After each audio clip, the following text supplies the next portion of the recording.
Well, good afternoon, everybody. It's 6 minutes past the hour of 3 o'clock on this 14th day of November. I am Brian Wilson, and this is The Drive. 4 hours of news and information that you can use so that you arrive home probably the smartest person in the room. Well, unless everybody else listened to the show, then, you're all well informed. We'll take it. But listen, there's stuff going on in the swamp today. I mean, I don't know what they're drinking up there, what's in the water. Maybe it's not water. I'm not really sure what's driving all of this, but they're going round and round up there. I mean, it's going to Fish City up on Capitol Hill. Have you heard about what happened? I mean, if you're not up to speed on it, there's some bad blood between former Speaker of the House Kevin McCarthy and Tennessee Congressman Tim Burchett. They don't like each other, and the reason has to do with the fact that Burchett was one of those who voted to get rid of McCarthy as Speaker, and so there's some issues there. There's some unresolved tension between the two. So they're in a hallway up on Capitol Hill. I'm anxious to hear the story in greater detail. And by the way, we're reaching out to Burchett. We hope maybe we can get him on the show today before it's all over with. So hang around. It ought to be good. But they're in a hallway, and Burchett is talking to an NPR reporter.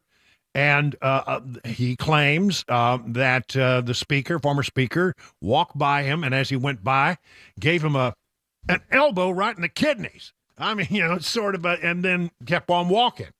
Now, the NPR reporter, whose name is Claudia Grisales, was talking to Burchett at the time and has tweeted out that the impact almost knocked Burchett into her. So there was something that happened. Was it a shove? Was it an elbow in the back? Well, listen. Well, I'll tell you, Burchett says it's an elbow to the back. Listen, here's what Burchett said as they ran down the hall. Has he done that before? No. So why'd you elbow me in the back, Kevin? Yeah, he said, why did you elbow me in the back? And McCarthy said, it wasn't me.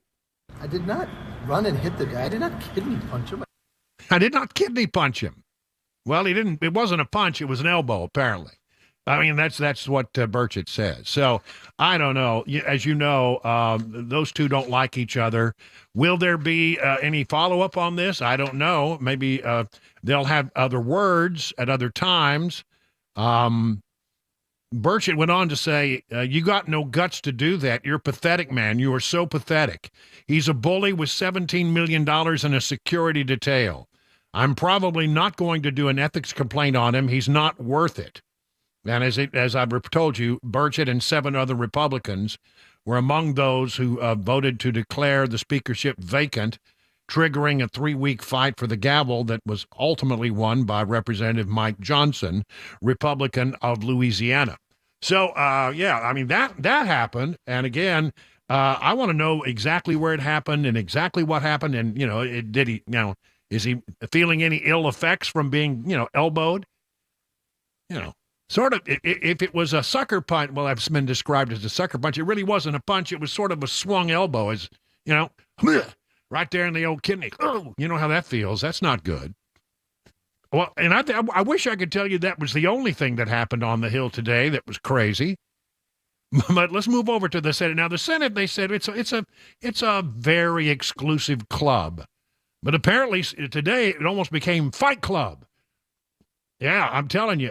Do you know about this Senator Markwayne Mullin, who is a former MMA fighter and now a senator representing the great state of Oklahoma? Just think about that for a moment. An MMA fighter is now representing the state of Oklahoma. Had got into it with the Teamster president, Sean O'Brien. Now, O'Brien sort of started this with a Twitter post in June in which he called Mullin a clown, a fraud, and it ended it with, you know where to find me anyplace, anytime, cowboy. Well, Mullin comes before the committee of which Mullin now sits on.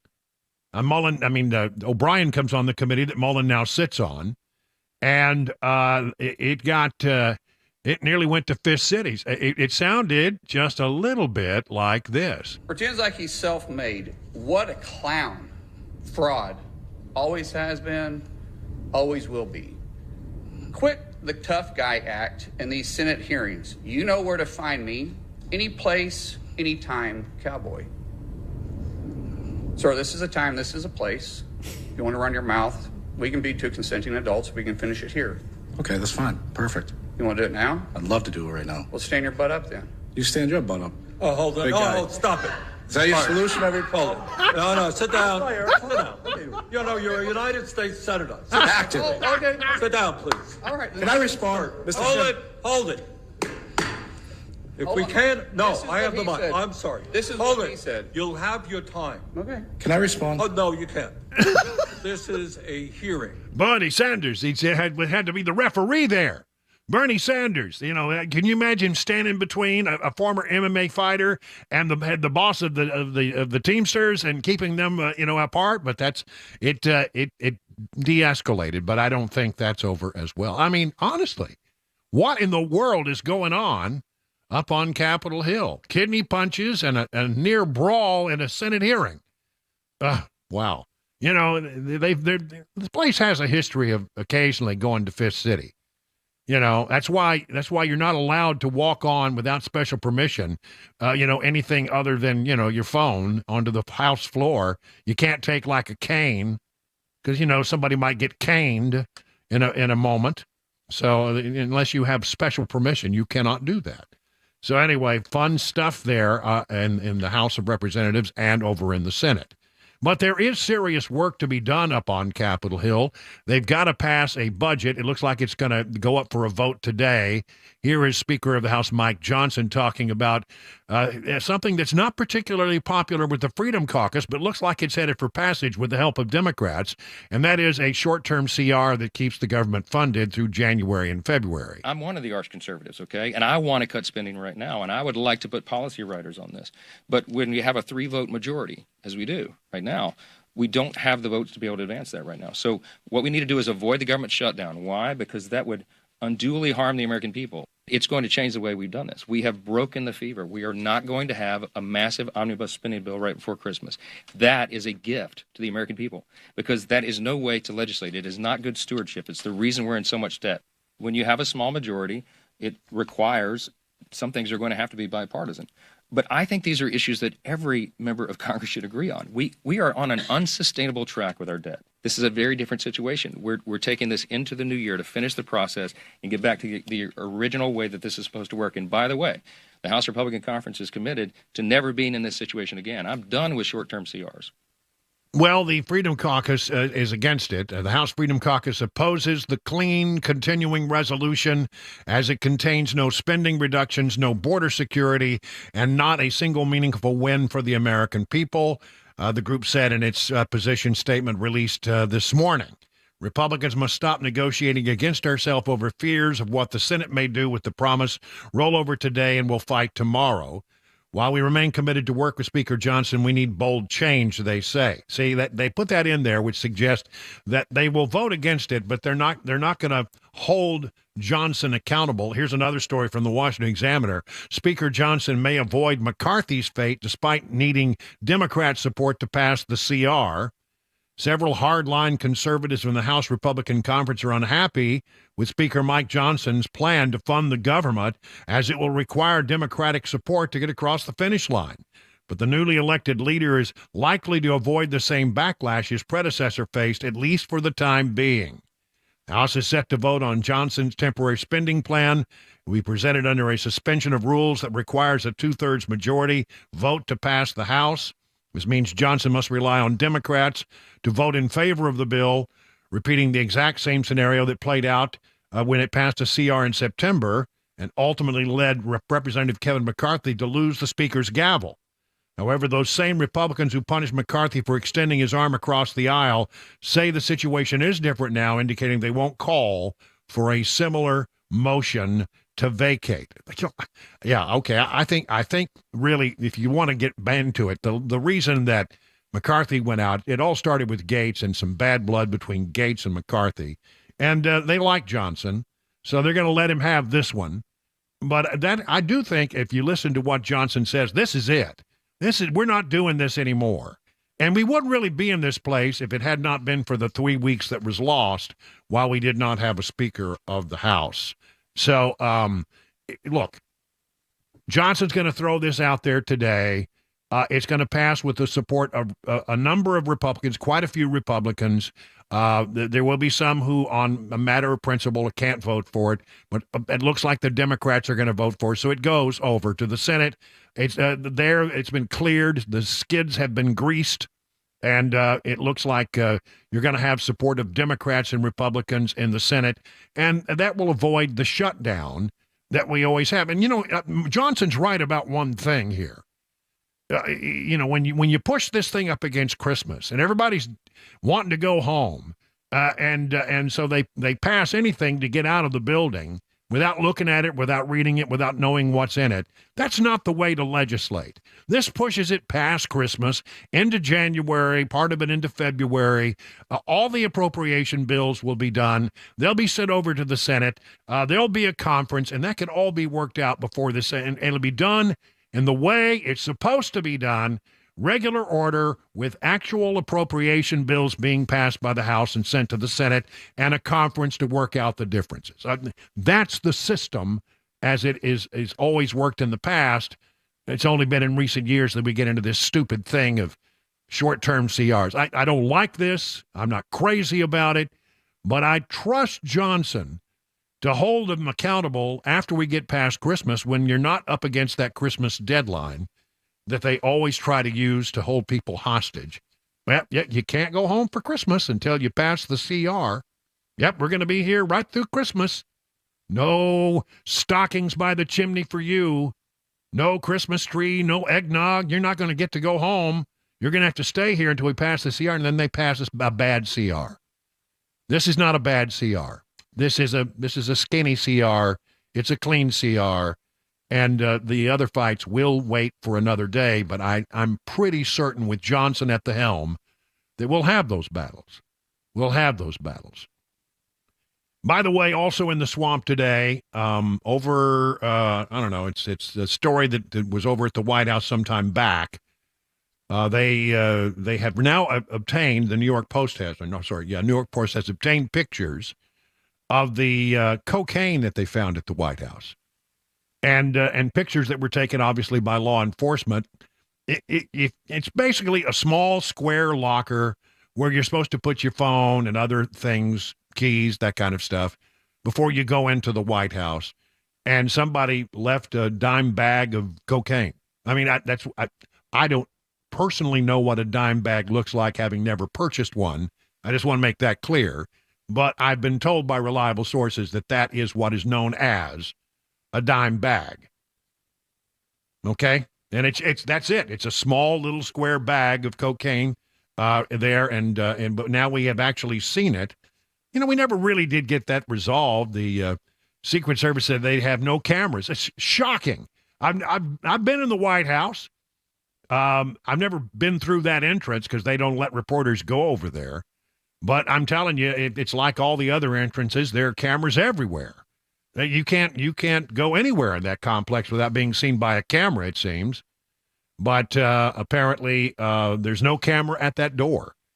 And so they will never be able to figure out, no fingerprints on the bag, so they'll never be able to figure out exactly where that came from, I suppose.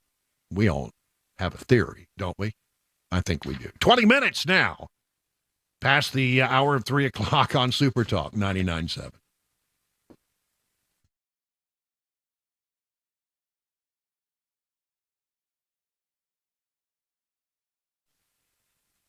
Well, let's talk about Busy Bee because, the cold weather is here, and the last thing you need is to be without heat when your unit goes on the blink. Now, if that happens, call the company I trust, Busy Bee Plumbing, Heating, and Cooling, your official Rude Pro partner. Look, you may find that your system is just, they don't last forever. There comes a time and a place where you probably have to, replace them. Usually, they can last as many as 20 years. But if you're getting up against 20 years, you may need to replace it. And you're never going to find a better value on HVAC and plumbing replacement systems than Busy Bee. But the way you extend the life of your HVAC is to make sure you do regular maintenance on it. And that's why you should be a member of the Beehive Club. Starts for as little as $99. You get 3 thorough maintenance services on your systems, 1 at the beginning of heating and cooling season, 1 aimed at plumbing, no overtime charges 24/7, and 10% off all repairs. Busy Bee Plumbing, Heating, and Cooling is your official Rude Pro partner. For satisfaction guaranteed, call Busy Bee Plumbing, Heating, and Cooling, 615-775-7833, or online at busybeehvac.com. My name is Shannon Jefferson. I was cross-addicted, crack cocaine, and heroin. I OD'd 4 times. Well, 9 times in all, but in this instance, 4 times in a 2-month period. It's not a second that goes by. It's not somebody that you call or talk to. This program really helped me to get my spiritual man back. It's like I'm a man again. They taught me how to really be a man. You can help. If anybody can help the mission out and save one, that means a big deal. Because for me, it wasn't just helping my life, it affects my whole family. They feed the homeless, they give clothing, nothing goes to waste. Everything helps when it comes to mission. I mean, words can't describe how much I feel deeply about this mission.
The latest on an Israel rally that's happening in Washington, D.C., some crime in Tennessee, some entertainment news, 3:30 Super Talk, 99.7 WTN.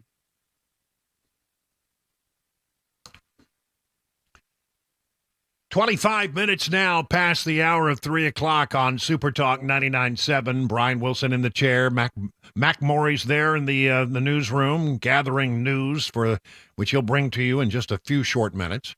And then there's Chris Webber. He's in the control room pushing all the blinky buttons. Are all the blinky buttons working today there, Chris? So far, so good. That's good. Get your ball-peen hammer out. You never know. Oh, it's always ready.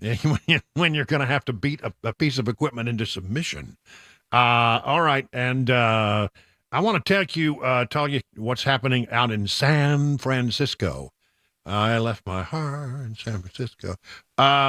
It's a beautiful town, or it used to be, until, the homeless people took over, and then people are pooping in the streets and peeing in the streets. And I mean, when I went to San Francisco, the only smelly part of town was down near the docks, and that's because of the sea lions. They poop on everything. But now, I mean, the whole town's just one giant toilet full of drug users and homeless people. It's just a nasty, nasty place to be. But there's going to be a big meeting. Some 21 foreign leaders are moving to San Francisco as we speak for an APEC meeting. President Biden got on Air Force One. He took the short stairs again and made it up successfully. He did not trip. That's good. And he's on his way there now. Maybe he's even already arrived because he left quite some time ago. And he's going to meet with President Xi of China on the sidelines and have a face-to-face with them.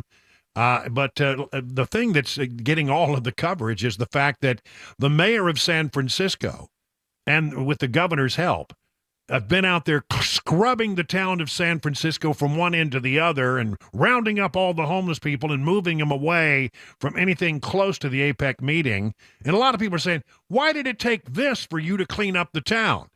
San Francisco Mayor London Breed. There's one question that everyone has. Why has it taken the visit of US President Biden, China's President Xi, leaders from around the world for action on all of the problems that this city has been talking about for 4 years now? Well, just to be clear, we have been working on this now for a few years. Yeah, this is right. not an issue that we've been sitting around waiting to solve. It's been something that San Francisco continues to work on. Well, Governor Newsom at least was honest about admitting that, yes, we're cleaning it up because people are coming for a visit. You know, sort of like, when people are coming over for the holidays, you got to clean up the house. They got to clean up the house because they got all these world leaders coming in. And Gavin Newsom at least admits that. I know folks say, oh, they're just cleaning up this place because all those fancy leaders are coming into town. That's true, because it's true. But it's also true for months and months and months prior to APEC, we've been having different conversations. Well, I don't know. I know. Excuse me. I'm sorry. It's out of control there. Gavin Newsom, shut up. I'll tell you what it is. It really is sort of sad. The people who live in San Francisco have every right to be able to live and not be assaulted and not be offended by the things they see on the streets. They pay their taxes, and they live in that city, and it ought to be cleaned up just because it's the right thing to do to clean up the city for the people who live there. But they have been unwilling to do it until, oh, my goodness, we've got company coming. Maybe better clean up the place a little bit, spiff it up, move all these homeless people, get them out of the way. We don't want to look at that. Well, they do every day of the year, except when the leaders are coming. And you know what? As soon as the leaders have blown town, it'll go right back to being exactly like it was. By the way, President Biden, before he left this morning, went over to give a little speech where he said the following. I've seen firsthand what the reports make clear. The devastating toll of climate change and its existential threat to all of us, and is the ultimate threat to humanity, climate change. Yeah, it's the ultimate threat to climate change. I think a lot of people would beg to differ. There are other threats, one of the things that could happen is that we could be in a nuclear war because we're about to go into World War III in the Mideast. And that could expand in a big, ugly way. That would be a big threat to mankind. I don't know. But, you pick and choose it, Mr. President. By the way, he's not sounding healthy. The CHIPS and Science Act I signed last year. Excuse me. I signed last year. No, he's not done. Excuse me. I signed last year. And then, he's once again, he's got a huge, a monstrous teleprompter. It's a television screen, like a 34-inch screen that sat out there in front of him. How in the world can you blow it when you've got a teleprompter that size? Think about that. The hottest we've ever recorded in history. It's an impact that decades are in making, because inaction, there was inaction for much too long. Look, but we're acting now. We have been acting. We've come to the point where it's foolish for anyone to deny the impacts of climate change anymore. All right. If you want to make an effective speech about climate change, maybe you should read the script ahead of time. I don't know. Just a thought there. It is 30 minutes now past the hour of 3 o'clock on Super Talk.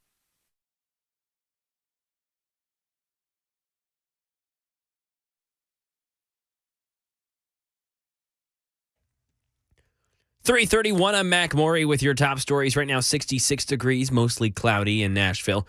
Traffic and a weather forecast coming up in 5 minutes. Thousands of pro-Israel demonstrators from around the country rallied at the National Mall in Washington, D.C. today. Capitol Hill lawmakers also expressed their solidarity for Israel after the Hamas attack of October 7th. Senate Majority Leader Chuck Schumer among the rally speakers this afternoon. The United States has always stood with Israel, and we will do everything to see that never, ever changes. Deputy Pentagon Press Secretary Sabrina Singh said intelligence shows Hamas is using hospitals to store weapons and command fighters. Quote, "We do have information that Hamas and the Palestinian Islamic Jihad use some hospitals in the Gaza Strip, including the Al-Shifa Hospital, as a way to conceal and support their military operations and hold hostages." Right now in Tennessee, Channel 4 reports that a Murfreesboro mother is now in custody after a pit bull attacked her 4-year-old daughter. Candy Tittle's child was unsupervised and was attacked on Richland Richardson Road. The daughter began screaming. The owner of that dog was contacted. Emergency officials were notified. She had injuries to her arm and her trachea. Amputation may be needed. Tittles showed up to the hospital later, quote, "noticeably under the influence." Tittle's child's no longer in her custody, and her bond has been set at $120,000. And strike averted in Las Vegas. The Culinary Workers Union representing hotel workers reaching a deal with Wynn Resort just hours before a strike deadline and days before hundreds of thousands of guests were expected to attend next week's Formula One debut on the Strip. Dave Packer. A week of negotiations leading to a deal between Wynn Resorts and the union representing some 5,000 of its hotel workers. It comes after deals earlier this week with Caesars Entertainment and MGM Resorts. The union says the agreements give its 35,000 workers historic pay raises and, importantly, restores mandatory daily room cleanings in hotels. The daily cleaning stopped during the COVID pandemic, and without their return, the union says tens of thousands of jobs were in jeopardy of cutbacks or reduction. And that is the latest news, weather, and traffic next. I'm Mac Maury, WTN News.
Oh, man, you need to pay attention to this. Genesis Diamond's biggest and their last sale of the year is here, just in time for Christmas, this weekend, Friday, Saturday, and Sunday. You've been hearing about this. It's an extraordinary event with savings of up to 35% store-wide.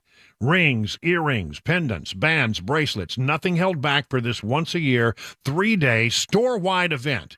Acclaimed designers are here with expanded collections and special pricing. It's a massive jewelry trunk show with a lot of new items never seen before. California and New York designers are here showing off their newest stuff. So get across-the-board savings from wedding bands to engagement rings to fashion earrings and bracelets. Shop early for Christmas and don't miss these prices. Plus, get 0% interest financing. And yes, luxury pre-owned Rolex is included. Genesis has a fantastic collection of really hard-to-find Rolex watches in pristine condition. Lab-grown diamonds also included. Listen, when Genesis Diamonds has a sale, you know it's the real deal. This is extreme values at this once-a-year event. This is the biggest and last store-wide sale of the year. Friday, Saturday, and yes, even open on Sunday for this incredible event. Genesis Diamonds, both locations in Green Hills and Cool Springs.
$38, make it 39. We'll round up. 39 minutes past the hour of 3 o'clock on Super Talk. Brian Wilson in the chair and on the air. Another, sort of nice fall day.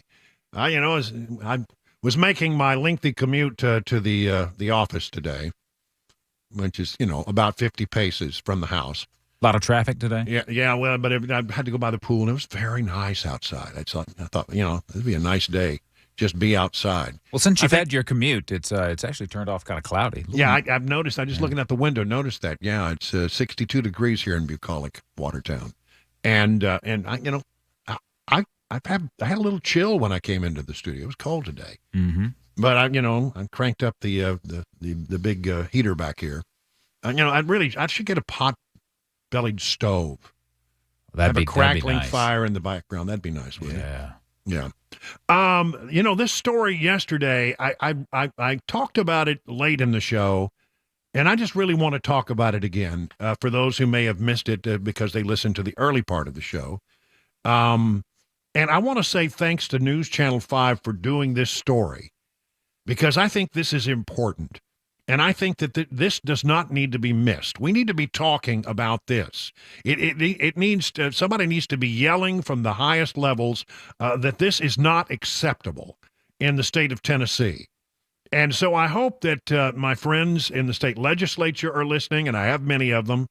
And I hope that my friends over at the governor's office, I don't know if I have friends over there or not, but one way or the other, I want them to listen to this story, and I want them to pay attention to this, and I want something to be done about it, and I want you to tell me what you're doing about it. Don't just, shuffle off and hope this thing dies down in a few days. News Channel 5, High praise from your friend and radio buddy for this story. 2 whistleblowers at the Tennessee Department of Children's Services said top leaders within DCS ordered them to cover up dangerous conditions at homes where abused and neglected children are staying. That's the thing you want to do, right? You want to send kids who've already gone through abuse and already are neglected and they've been taken in by the state and put them in a place that's worse perhaps than where they were in the beginning. Former and current DCS employees told News Channel 5 Investigates that Commissioner Margie Quinn did not want written inspections of the homes because she was concerned about the reports falling into the hands of the media. Oh, well, too late now. Brenda Myers resigned from DCS after she says her supervisor instructed her to revise an inspection report that detailed dangerous conditions inside a transitional home in Nashville. DCS opened transitional homes across the state to keep children from sleeping in state office buildings while they waited to be placed in foster homes. In March, Commissioner Quinn told lawmakers, "I'm happy to tell you we no longer have kids sleeping in offices." Maybe that would be better than where they were. In early July, Brenda Myers and Jared Holmes inspected a state-run transitional home in Nashville. Myers conducted the inspection as Director of Provider Monitoring and Evaluation, a unit within DCS that inspects residential foster care facilities. During that inspection, we found the conditions were deplorable and that children were not safe in that environment, Myers said. Jared Holmes, who still works at DCS in the Provider Monitoring and Evaluation unit, is also disturbed with what he saw. Listen to this. There were holes in the walls, exposed electrical wiring, and the kids did not have enough to eat, Holmes said. What? What? Abused and neglected kids put in a place where they're not fed? Myers wrote in a memo, it recommends that the immediate action be taken to reduce the risk to harm to youth. The memo emphasized a lack of food in the home. You ready for this? She wrote, on July 5th, there was no food to serve for breakfast, and some youth report that they did not get anything to eat for dinner that night and the night prior because other kids took more than their portion. She found there were 4 beds available for 8 young men who stayed in the facility. The bedrooms were in a state of disarray with clothing and trash littering on the floor and graffiti on the walls. The report indicated many children were not getting their prescribed medications and found a toilet not bolted down to the floor, allowing it to be moved. If you went to a home and saw conditions like that, what would you do? We would recommend removal. I truly hope that shedding light and proving a factual account of what we saw and the conditions to the commissioner, that she would want to act swiftly. No, the instinct of the commissioner is, oh, please don't write that down. It might fall into the hands of the news media. Myers said the day before, after she wrote that July 6th memo, she was called into a meeting with the commissioner and senior DCS leadership. The purpose of the meeting was to send the message that reports like this should not be sent to her and it would not be tolerated. She said the commissioner was most concerned that the media might see the memo. She indicated that I was not a team player. She knew very well the conditions that were out there. She said, if we think this is a bad, wait until we go to the one in Clarksville. But it is what her supervisor told her to do after the meeting that led her to leaving. He told me I needed to write a new report that would mitigate the findings from the first, so that if there were media requests, they would give an updated report to the media that would show the conditions weren't as bad. She said she reluctantly wrote the memo on July 7th, which stated that many of the problems identified were no longer an area of concern based on what she was told by DCS leadership. So, but then she eventually left. I don't know how in the world we can allow this to happen in our state of Tennessee. You know, I have a real soft spot in my heart for kids who find themselves, for nothing that they did wrong. They find themselves in foster care. They find themselves in wards of the state for a short period of time while they're looking for somebody to take them on. And they count on good-hearted people who want to do well for these kids to take them in and to care for them at a time when their lives have been turned upside down. You know, they were in an abusive or a neglectful situation in their own homes, and now they're being taken out of their homes. Even though, you know, it was a bad situation, they're being taken away from their parents. Their parents are no longer, you know, able to care for them on a day-to-day basis if they, you know, even did before. But it's their parents. And now they find themselves in a strange place, strange people, and the conditions are deplorable, and they're not being fed or given their medicine. This is intolerable in the state of Tennessee. We can do better. And that the instinct of the people and the higher-ups is, oh, my God, whatever you do, don't write that down. We'll have to do something about it. Oh, my gosh, don't write that down. Somebody might ask for a copy of that report, and it would look bad. You're not a team player. You're not working with us. I'm sorry. It makes me so mad. And I just, my heart just aches for these children and what they're going through. And the state is not, you know, the idea of the child services is you're taking kids out of an abusive situation and protecting them. Well, you're not protecting them if they're going into a house in those kind of conditions. Oh, my gosh, how can such a thing be allowed? How can such a thing be swept under the rug in the state of Tennessee? So I want to say to the people over at DCS, get your act together. Do better by these children. You know, these kids are facing a rough road to hoe. Do you know that, you know, these kids who get taken in as wards of the state and are kept in foster care situations, they're no longer wards of the state after they get to be 18 years old. They may have moved around as many as 3 or 4 or 5 or 6 times. Each time they lose a part of the educational process. You know, they lose about 6 months worth of education in one of these moves. It's been proven time and time again. And, you know, they don't really have much hope for going to college because who's going to pay for the college? The state's not going to pay for the college. The foster home parents are not going to be able to afford to pay for the college. They're just trying to do something good for the kids, and the parents are out of the picture. What happens? Most of the time, and I'm sorry to say this is a sad lot, most of the time these kids end up either on drugs or in jail within about a year of turning 18 because they have nobody to help them. And the least we can do, the very least we can do for these kids when they are taken out of neglectful or situations where, you know, there are people who are harming them, abusive situations, the least we can do is make sure that where they are taken is safe. If it happens to be an office building, that's way better. It's not good, but it's way better than putting them in a hellhole with holes in the wall and graffiti on the wall and no food or medicine. They're not being cared for. They're just being stored in a place that you wouldn't want them stored. We can do better. So I beg you, DCS, there needs to be a full accounting of what you did to make this situation better. And I want you to explain why it is you called in someone and said, never write a report like that. Don't tell us the truth. Make a lie. Tell us a lie. You're asking your employees to lie about a situation. It's wrong. It's wrong. And it really needs to be looked into. So, DCS, get your crap together. Governor, where are you on this? Are you investigating? Do you have people that have been asking the right questions? Are we going to just sweep it under the rug like they told the inspector to do? Really, honestly, somebody needs to get out here and tell us what they're doing to make these kids' lives better, not worse. 50 minutes now past the hour of 3 o'clock. Hey everybody, I'm Paul Winkler. The financial world can be full of landmines for investors.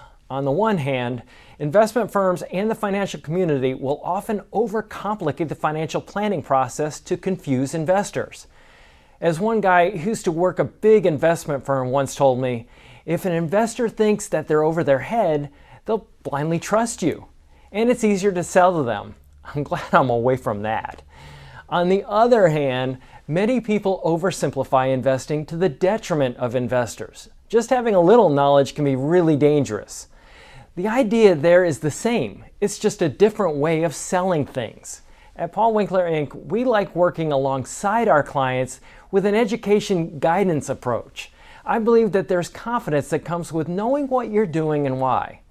We abide by the very highest level of fiduciary care, and we use the most sophisticated financial planning tools out there. And every one of our offices is run by a degreed planner with over 20 years experience. No kids fresh out of college. If that sounds like a winning formula, set up a free 15-minute phone call to learn more.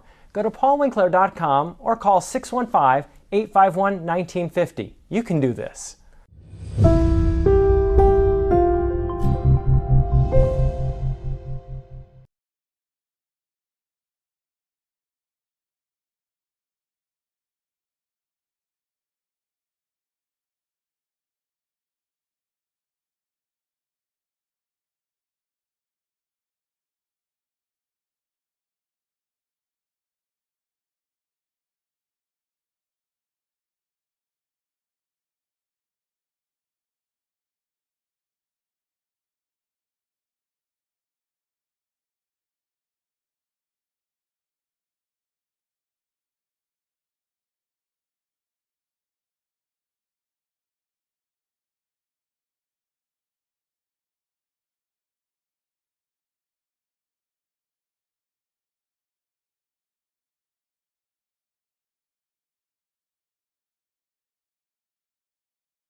A shooting at a Nashville gas station. Senators in the nation's capital getting feisty.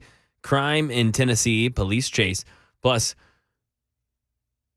a couple of Matthew Perry's friends posting their first heartfelt messages since the death. 4 o'clock, Super Talk 99.7 WTN. Well, let's take a look at the markets. And, man, it was a great day for the major indices. Dow Jones Industrials almost 500 points. It ended the day up make that 489 points. S&P 500 was up 84. That's almost 2%. The NASDAQ was up well over 2%, up 326 points.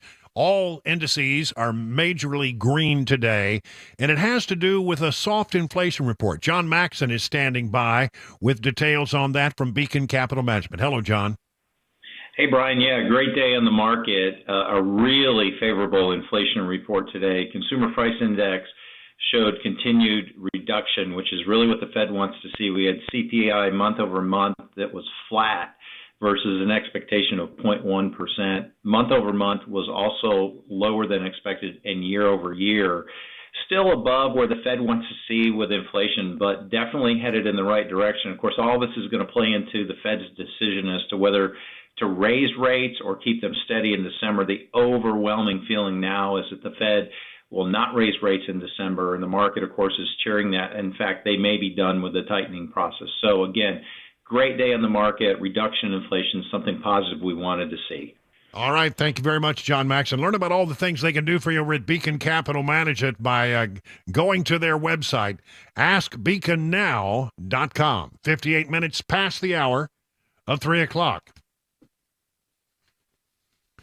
And speaking of the aforementioned Beacon Capital Management, how are you faring in this rough and tumble market? The experts at Beacon understand it can be a little scary, but they have a plan. Beacon Capital Management has a plan to assess where you are and help you make any mid-course corrections that may be needed. Maybe you need to make big corrections, maybe it's small corrections, but they'll identify where the weakness of your system is, where your plan is lacking. Wouldn't it be great to have peace of mind that you're on the right path? Beacon will provide that reassurance. It starts with a phone call to this number, 615-488-9303. The experts at Beacon will ask you some questions, gather some information. What do you have to lose except for all the worry? Get started today by calling 615-488-9303. At the end of the process, you'll be able to rest easy knowing you have a plan that meets all your retirement goals. Replace the worry with confidence that you're on the right path. Again, that number is 615-488-9303. The experts at Beacon stand ready to take your stress away. Learn more at askbeaconnow.com.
Four o'clock, I'm Mac Maury with your top stories. Currently 64 degrees, partly cloudy in Middle Tennessee.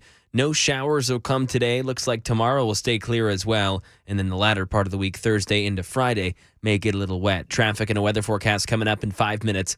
Breaking news from Channel 4. The Metro Nashville Police Department said one person has died after a shooting at a Nashville gas station.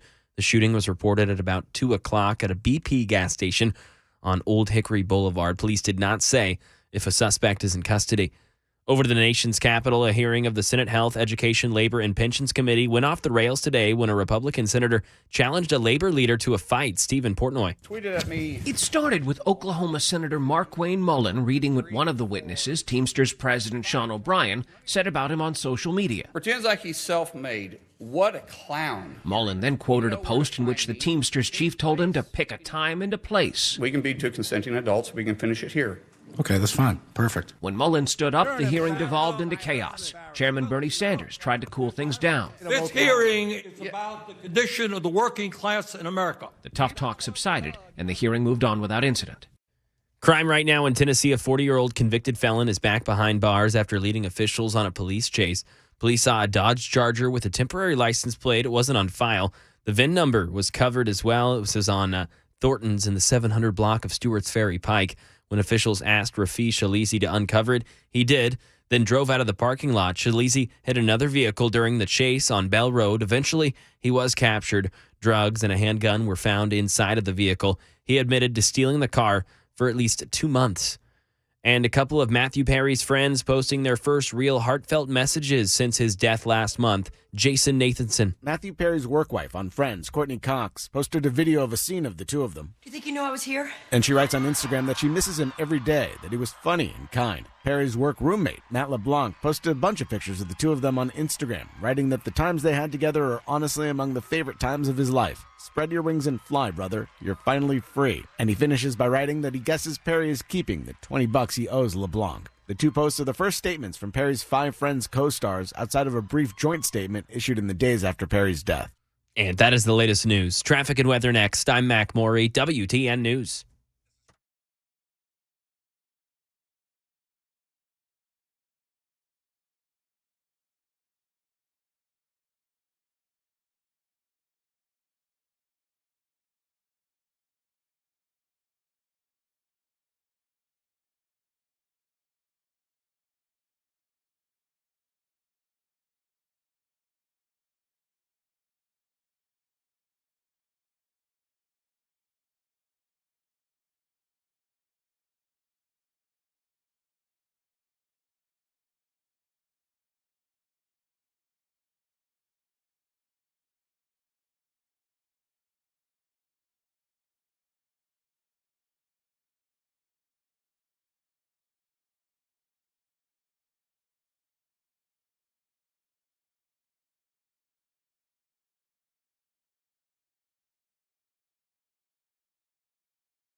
It is 6 minutes past the hour of 4 o'clock on Super Talk 99.7. I'm Brian Wilson, your friend and radio buddy, bringing you news and information you can use. And it's been an interesting day up in Capitol Hill.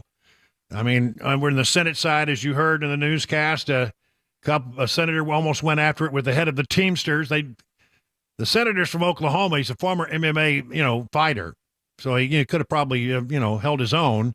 The Teamsters, the guy had insulted him earlier in the year on social media, and so the guy stood up and said, "Okay, let's just finish it now." And they were about to go Fist City. They were going round and round until that the referee Bernie Sanders stepped in between them basically and shut it down. I thought really it was going to go somewhere. And then, if you haven't heard, Tennessee Congressman Tim Burchett says he was standing in a hallway, and there's a witness to this, a reporter witness to this, standing in a hallway talking to a reporter, and Kevin McCarthy comes by, and according to Burchett, he threw an elbow and hit Burchett in the kidneys, in the back, sort of a kidney punch with his elbow as he passed by. And actually, Burchett chased him down and said, "Why did you do that, Kevin?" He said, "I didn't do anything." Well, Burchett has now spoken at length to CNN, and you're going to be hearing this just as I do. And I think, again, just to bring you the very latest on this continuing story, here is what CNN has gotten from Burchett about all that. Congressman, explain to us what happened with you and Kevin McCarthy. Well, I was doing an interview with Claudia from NPR, a lovely lady, and she was asking me a question, and at that time I got elbowed in the back, and it kind of caught me off guard because it was a clean shot to the kidneys, and I turned back, and there was Kevin, and I for a minute I was kind of, what the heck just happened? And then I chased after him. Of course, he's as I've stated many times, he's a bully with $17 million in a security detail. He's the type of guy that, when you're a kid, would throw a rock over the fence and run home and hide behind his mama's skirt. And he just, he from behind, that kind of stuff. That's not the way we handle things in East Tennessee. If we have a problem with somebody, I'm going to look them in the eye and talk to them. Okay, so he walked down the hallway, hit you with his elbow. Yeah, you can go on Claudia's Twitter account. It pretty much, or X account. It's very accurate. Okay, so then just explain. So you chased him? What do you mean you chased him? I just ran after him. I was like, what the heck? Why'd you do that? Because it was, like I said, if you've ever been hit in the kidneys, it's a little different. You don't have to hit very hard to cause a little bit of pain, a lot of pain. And so he just, of course, as he always does, he just denies it or blames somebody else or something, and it was just a little heated, but I just backed off because I saw no reason. I wasn't gaining anything from it. And then everybody saw it, so it didn't really matter. Wait, he responded to you? Yeah, he just acted like, what are you talking about? Who are you? That kind of thing. And it's just, I think that's symptomatic of the problems that he's had in his short tenure as speaker. And were you face to face when you had this interaction? Yeah, but there's security detail, and I get it. They were doing their job, so it wasn't exactly like he wouldn't turn around and face me.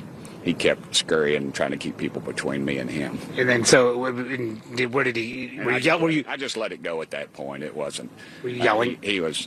Yeah, I raised my voice to him. I thought it was appropriate. You just don't expect a guy who was at one time 3 steps away from the White House to hit you with a sucker punch in the hallway. And did he raise his voice back to you?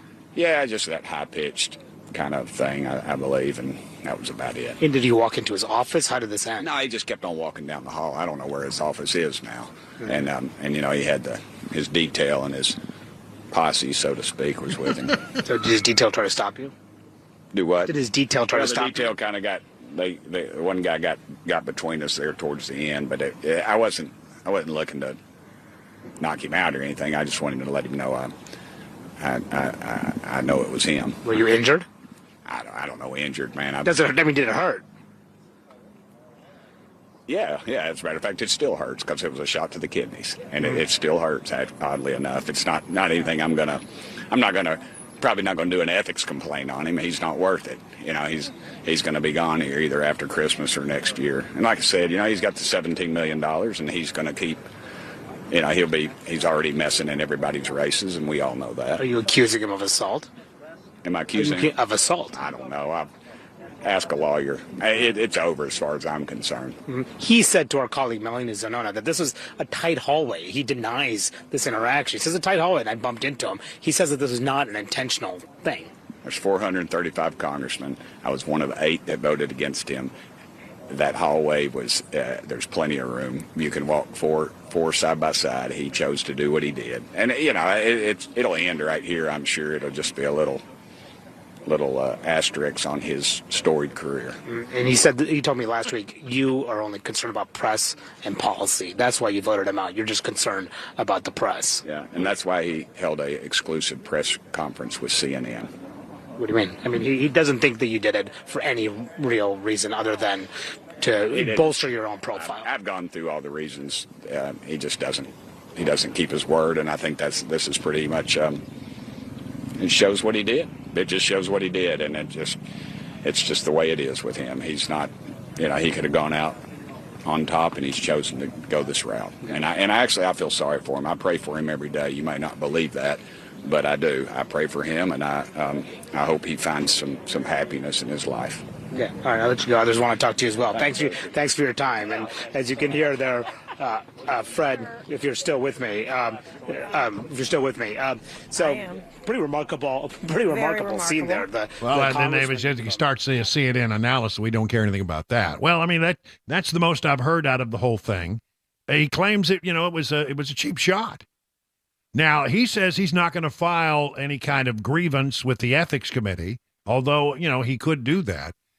But Matt Gaetz, who also hates the speaker, I mean, let's be honest with you. Burchett and the speaker have some bad blood because Burchett was one of 8 people who voted him out of office, basically, and caused him to lose his speakership. And Matt Gaetz was right there with him. Matt Gaetz says that he will file. He says he's filed a formal ethics complaint against McCarthy. And he wrote, "This Congress has seen a substantial increase in breaches of decorum, unlike anything we have seen since the pre-Civil War era. I myself have been a victim of outrageous conduct on the House floor as well, but nothing like an open and public assault on a member committed by another member. The rot starts at the top," Gaetz says. Well, he's not at the top anymore, but he was. Well, I'm telling you, this is quite the thing. I mean, the history of the House of Representatives, I mean, there were times where there have been outright fistfights on the floor of the House. It's one of the reasons why, you can't carry your cane or your sword into the floor anymore. It's not allowed. They got a whole list of things you can't carry on the House floor unless you get special permission because occasionally tempers do flare. And occasionally it has gone to Fist City on the House floor, but not normally in recent years has there been this kind of tension between, Republicans. Quite frankly, it's Republicans against Republicans. Well, anyway, Burchett has gotten his shots in verbally, and we'll stay on it. By the way, we've been reaching out. Everybody's trying to get him, and if we get him, we're going to put him on the air, and we'll try to elicit more information on exactly what happened. I've got the story more about the ethics complaint. I'm just looking through this at the first time.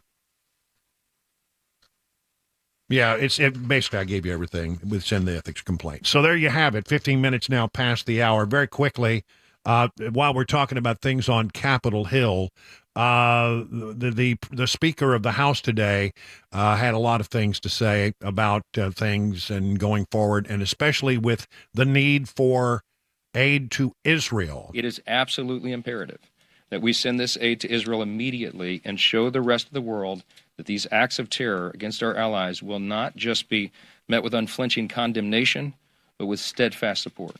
It is in our national interest to do so, and I think everyone who looks at this objectively has to agree that that's true. There was a big rally in front of the Capitol Hill today, pro-Israel, unlike some of the other rallies we've seen, which have been pro-Hamas. This one, there were tens and thousands of people. I don't know. I'm not good at estimating crowds, and the park police don't do that anymore because they always got in trouble for giving estimates. But it looked like a pretty healthy crowd there. This comes amid other news about Israel. John Kirby, on the plane to San Francisco with the president, did confirm that they believe hostages are being held by Hamas underneath that hospital in Gaza. That Hamas and the Palestinian Islamic Jihad use some hospitals in the Gaza Strip, including Al-Shifa,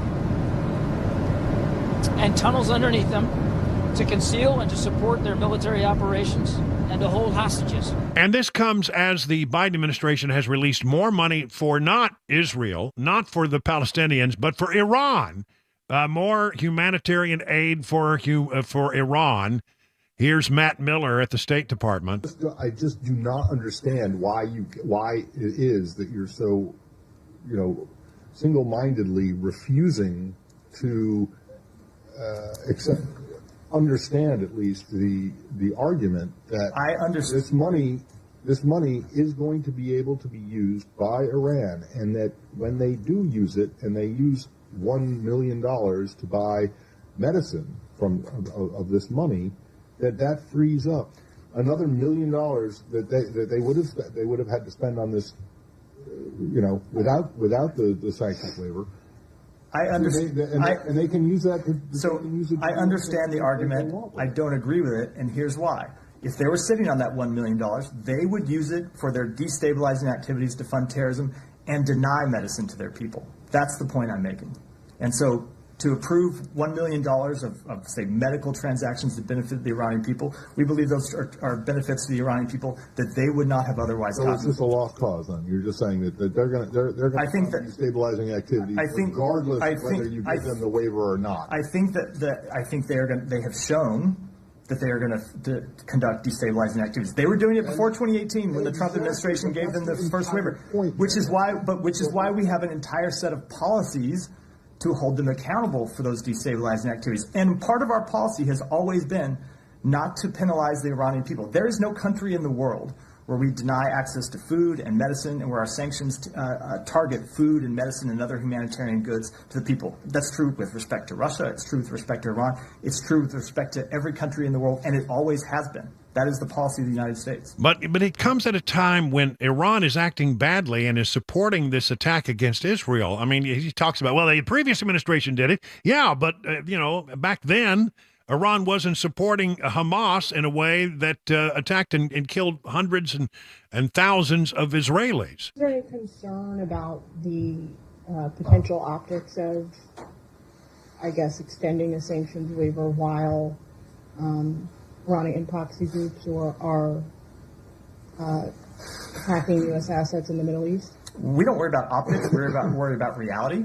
And the reality is that these funds, as I said, can only be used for humanitarian and other non-sanctionable purposes. And when it comes to holding Iran accountable for its destabilizing activities, I would remind you that we have imposed more than 400 sanctions on Iran since the outset of this administration. In the past few weeks, we have taken a number of actions to ensure deterrence and to, the Pentagon has conducted strikes against Iranian-backed militias, and we will continue to hold Iran accountable for its destabilizing behavior in a number of manners. Yeah, I just don't think it's the right time to send $1 million to Iran. Somebody in Washington has a 10-year. I got to tell you, a lot of decisions that are being made in Washington right now are being driven by the 2024 election and the Biden administration's concern about voters in Michigan. That's really what this is about. We'll talk about that at some point. Well, actually, when we come back in just a moment. It's 20 minutes past the hour of 4 o'clock on Super Talk 99.7. My name is Shannon Jefferson. I was cross-addicted, crack cocaine, and heroin. I OD'd 4 times. Well, 9 times in all, but in this instance, 4 times in a 2-month period. It's not a second that goes by. It's not somebody that you call or talk to. This program really helped me to get my spiritual man back. It's like I'm a man again. They taught me how to really be a man. you can help. If anybody can help the mission out and save one, that means a big deal. Because for me, it wasn't just helping my life, it affects my whole family. They feed the homeless, they give clothing, nothing goes to waste. Everything helps when it comes to mission. I mean, words can't describe how much I feel deeply about this mission.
One person dead at a gas station in Middle Tennessee, car and identity theft, plus the latest from Wall Street. I'm Mac Maury on Super Talk 99.7 WTN.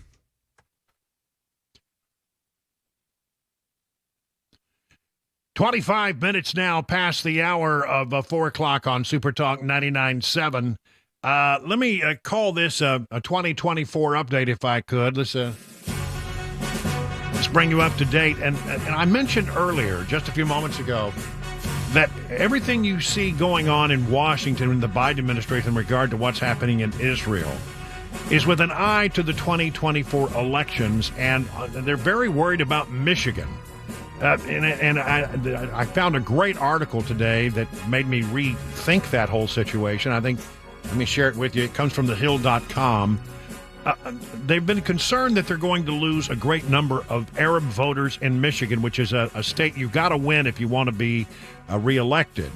And so they've been treading lightly, sort of, they've been pro-Israel, but not vehemently or vocally all that much. And recently, everything that's come out of the White House has been about, well, let's have a ceasefire, let's have a pause, urging Israel not to take action against Hamas that, they have the right to do, quite frankly. So on one hand, you have probably irritated the Arab voters in Michigan, and I'll get into how many there are. There are quite a few in the state of Michigan who are not happy that you're being in any way supportive of Israel.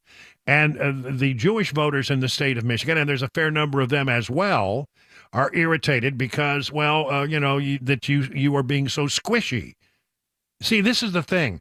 There's nothing in the middle, nothing to be gained in the middle. You're going to irritate both sides if you try to straddle that fence, and that's what the Biden administration has been trying to do.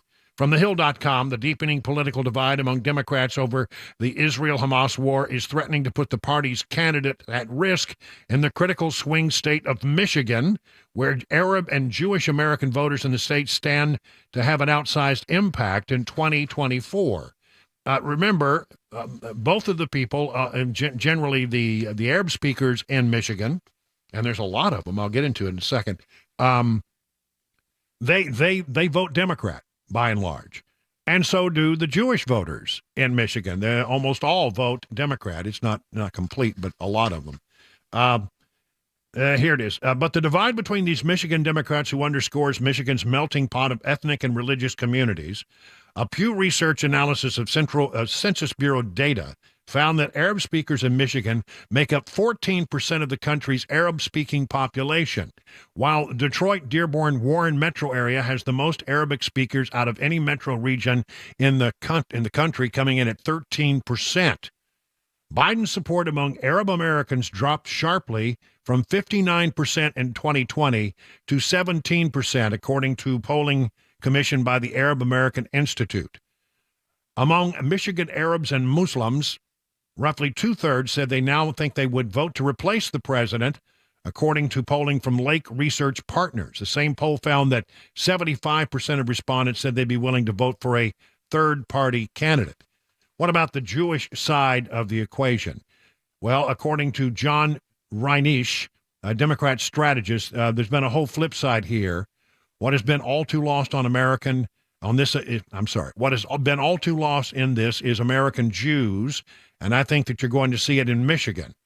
According to a 2021 report from the American Jewish Population Project at Brandeis University, Jewish adults make up 1.4% of the state. Around 77% of the state's Jewish population lives in congressional districts that include Detroit, Ann Arbor, and Lansing. 61% of Michigan's Jewish population are Democrat voters or lean Democrats. So with the potential, they're trying to straddle a fence here because they see the potential to lose Michigan over anything that they say about the Israeli-Hamas war. And that's why they are being so very careful. And you got to understand one thing about politics, and that is this time of year, as we head into the 2024 elections, everything that happens in Washington has to be viewed through the lens of the coming and looming election. And so when you hear them waffle, it's because they're trying to straddle the fence so they don't lose Democrat voters in the state of Michigan, which they need to win. A great number of Arab, a great number of Jewish voters in that state, and the vast majority of them vote Democrat.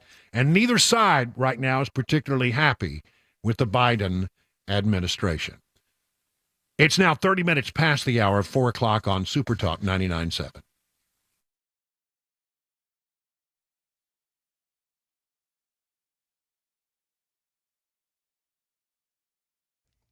Thirty minutes after the hour of 4 o'clock, I'm Mac Maury with your top story. 63 degrees, a cloudy day in Music City, but it should stay dry. Full weather forecast, latest traffic report on the way in 5 minutes. Crime right now in Tennessee, one person dead after a shooting at a BP gas station today on Old Hickory Boulevard. It was this afternoon. Channel 4's Dryden Quigley fills us in. Police are investigating what they say is a homicide. They say one man was shot and taken to Vandy where he died. Now, as you can see, a main point of interest is this yellow car where you can still see a bullet hole through the windshield, some shoes outside, and some blood stains as well. We talked to Homicide, who have only been on the scene for about 30 minutes, but they say so far they have no suspects.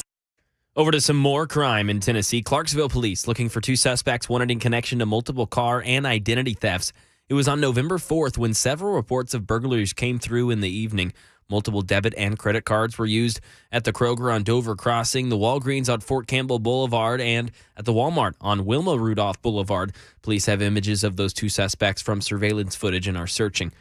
Now over to some money news. Michelle Franzen fills us in with today's activity on Wall Street. From ABC News, Wall Street now. Stocks surge on the latest inflation snapshot. The Dow soaring 489 points, the S&P gained 84, and the Nasdaq added 326 points, or more than 2%. It ends one of the best days of the year for the market. Investors like the latest Labor Department report showing the Consumer Price Index increased 3.2% in October compared to a year ago, an improvement from September. It's increasing the likelihood that the Federal Reserve might once again choose not to increase interest rates.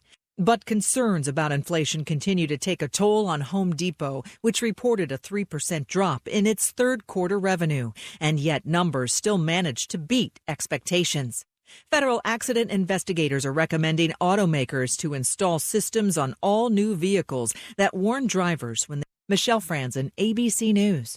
And that is the latest news. Traffic and weather on the way. I'm Mac Morey, WTN News.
Today's show happened because I saw a comment. He said, why don't you do something on doves and dove fields and how to find them and things like that. So yeah, all right. Good idea. It's past opening day. But like you said, it can work. Yeah. Because the season is long. It runs for 90 days and there's 3 segments. So we're going to cover all that today. Let's rattle off the season. September 1 through September 28th is the first segment of Dove. And then October 14th through November 5th. Mm-hmm. And then December 8th through January 15th. 15 is your bag limit. So September 1 is opening day, and that's at noon in Tennessee. September 1st has been one of those days. I mean, you'll see guys. I mean, they'll take off work. Have big cooking and getting together with friends, and it's kind of neat to see. Yeah. Historically, it's a huge social event. I'd say the majority of the hunters probably hunt opening day, opening weekend, and then won't pick up a shotgun until next year. So, we have 2 other segments besides this one. Running in October, and then even all the way through January 15th. There's a lot of opportunity throughout the year. On our website, tnwildlife.org, on our homepage, you can click the button there to dove hunting info and fields is what the button's titled. It's got all the information on dove hunting. You can find the fields there. So let's talk about about how to find a field. You click on Region 2, it pulls up the options that are available, and get down to Bart Camp Barrens, and you see it's open statewide. So the hunting's not over there. There's still opportunity. Even though we had a big opening day, let it die down a little bit and get back in there. You're going to have some good hunting, I think, there, sounds like, anyway.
.437, make it 4:38 now on Super Talk 99.7. I'm Brian Wilson, and you're listening to The Drive, 14th day of November, almost halfway through the month.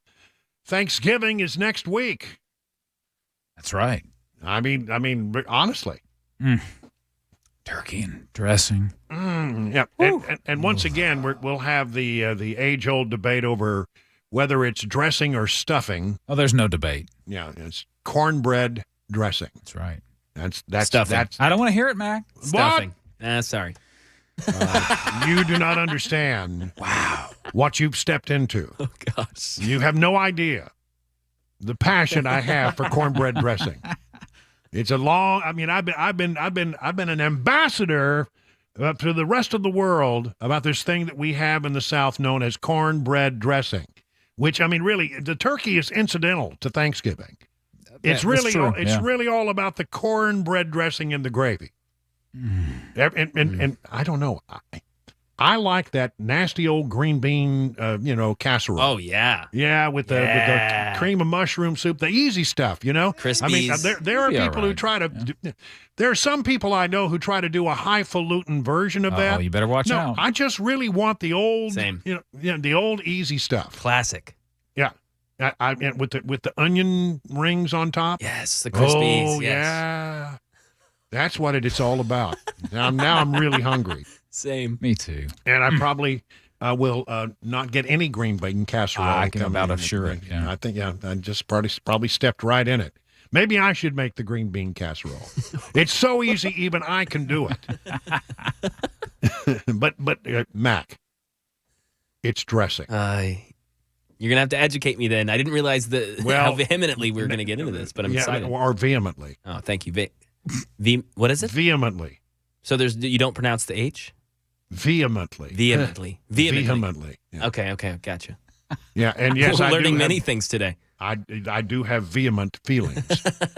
All right. The Border Patrol story. Oh, my gosh. This story just gets every day. We're not talking about it every day. Our attention seems to be elsewhere these days. If you watch, cable news, all you're seeing right now is a lot of stuff in Israel, and that's important. Don't get me wrong. But we have taken our eye off the border, and I'm telling you, it is worse now than perhaps it has ever been. Illegal immigration when October was 300,000 illegal entries. 300,000 people came across the border illegally during the month of October. And if that weren't bad enough, the Border Patrol also detected 12 terrorism suspects at the southern border and one trying to sneak in across the northern border in October, according to new data released yesterday. Fentanyl seizures rose, with Border Patrol agents in particular recording massive amounts flowing between the ports of entry. And that means they're not, sometimes they try to sneak it through the crossing points in trucks and what have you, but they're not doing that anymore because they know that they have a better chance of getting it across if they come in between the ports of entry. So they're floating it across the river. 309,221 encounters with illegal immigrants. Most of those came from Border Patrol agents who arrested 188,778 illegal immigrants, down from 218 in September. The number of unaccompanied children and migrants fell slightly. Troy Miller, acting commissioner at U.S. Customs and Border Protection, says that this slight drop, it's a slight drop from the previous month, is because of a get-tough policy on Venezuelans. I don't know.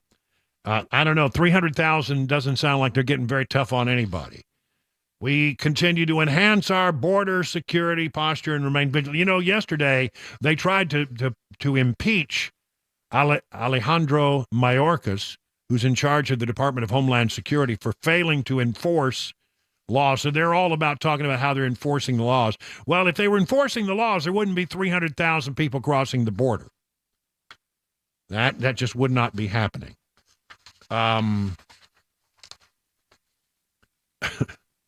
And having 13 terrorism suspects, that's the ones they encountered. What about the ones that got away? The number, when you really stop and think about it from a big picture standpoint, I found this statistic today astonishing. 8.2 million illegal immigrants have been encountered at the southern border since Biden took office. 8.2 million. I mean, we don't have a southern border, really. Our border is just practically porous. Come on in. The gates are open. And it's costing a lot of people, according to a report. We had this story yesterday, but it bears repeating. Illegals in U.S. could cost taxpayers $451 billion per year. $451 billion. That's taxpayer cost. They say, well, we're going to let them in, but they have to land somewhere. When they do, it costs states and cities a lot of money.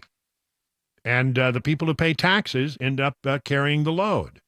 It's all part of a 49-page report entitled The Historic Dollar Cost of Secretary Alejandro Mayorkas' Open Border Policies. And like I said, they tried to impeach him yesterday, but they came up short. This is one time I don't often find myself in complete agreement with Marjorie Taylor Greene. Sometimes she's out there on things that I can't be with her on, but I do on this. I think he should be impeached. I think he should be kicked out of office, because when you become a secretary of a major department, you have to take an oath of office. And part of that oath is that you are going to faithfully execute the laws of this country. And it's very clear that he's not faithfully executing the laws of this country with regards to immigration. He's not getting it done. And they came up about 8 or 9 votes short of impeaching him. And I wish they had. I truly wish they had. Here we go. 26 attorneys general urge Congress to empower states to enforce federal immigration law. Letter asked lawmakers to pass U.S. Representative Bill Posey's bill, the Immigration Enforcement Partnership Act. Coalition of 26 state attorneys general calling on the new U.S. Speaker of the House to pass a Florida-sponsored bill that would grant states the authority to enforce federal immigration law when the federal government refuses to do so. The AGs, led by Florida Attorney General Ashley Moody, sent a letter to Speaker Mike Johnson on Monday. They called on Congress to pass this bill. On day one, President Joe Biden began intentionally dismantling our public safety immigration structure, Moody says. The President and the U.S. Department of Homeland Security Secretary Alejandro Mayorkas have outright ignored federal law, and we have uncovered numerous secret plans to allow for the mass release of unvetted and inadmissible migrants, she said, referring to Florida's border-related lawsuits against the administration. The administration's parole and mass release policies are not only in direct conflict with federal law, but it has put American safety in jeopardy, she says. Despite Florida's repeated wins in court, Moody said more needs to be done. I like to believe we at least slowed the invasion to some degree. And again, Posey called on Monday for Mayorkas to be impeached. If enacted, the measure authorizes the state attorney general to request in writing that the Department of Homeland Security adequately fulfill certain duties related to immigration enforcement. Within 30 days of receiving such a request, DHS must ensure that such duties are adequately fulfilled by DHS officers and employees, or authorize the state's officials to fulfill such duties. The state attorney general may sue DHS for failure to meet this bill's requirements, according to the bill's language. Yeah, let's do that. I'm telling you, I'm all for it. According to U.S. Customs and Border Protection data and preliminary got-away data obtained by the Center Square, the numbers are significantly higher than 7 million. I think it's like 8.2. There were 736 known suspected terrorists apprehended in fiscal 2023 alone. The majority, 66%, were apprehended at the northern border, they first reported. There are nearly 4 million illegal border crossers reported nationwide in fiscal 2023, 10 million illegal border crossers reported since 21, including the gotaways. They have this number, and I agree with this number, 1.7 million gotaways. God, that's a lot of people. Man, that is a lot of people. All right, who were the 8 Republicans who voted not to impeach Alejandro Mayorkas? I have the list here. Representative Patrick McHenry, North Carolina. Representative Tom McClintock, California. Representative John Duarte, California. Representative Virginia Fox, North Carolina. Representative Darrell Issa, California. Representative Cliff Bentz, Oregon. Representative Ken Buck, Colorado. Representative Mike Turner of Ohio. But for those votes, Alejandro Mayorkas would have been impeached yesterday by the House of Representatives. I hope they come back with another try at it. I really do. I really hope they don't give up on this. The border situation is one that I don't understand how in the world that it can be allowed that our government looks the other way or actually does everything it can to allow people to come into this country, circumventing the normal process. If for no other reason, think about how unfair it is to the people who come to this country and try to do it the legal way. May take them years, may cost them thousands of dollars. But no, you don't have to do that. In the Biden world, you just come across the border, they give you a piece of paper, and they point you to the north. America is that way. Have a good day. Oh, if you think about it, check in sometime. That's really all they're doing right now. It's a clearinghouse. It's not the way it's supposed to be done. We should impeach this guy. And I don't think we should stop there, because Mayorkas is only doing the bidding of the president. This is what the president wants. They are putting America at risk for absolutely political reasons, because they hope one day that they will find a pathway to citizen for all these people, and it will then forever change the voting demographics of this country, and they'll have 8 million people who are thankful that the Biden administration let them in. 8 million people. Think about that spread out over the country and how that changes coming elections if they ever find that pathway to citizenship. And who are we kidding? Some of these people coming in are going to vote anyway. Let's just be honest about it. 50 minutes now past the hour of 4 o'clock on Super Talk 99.7.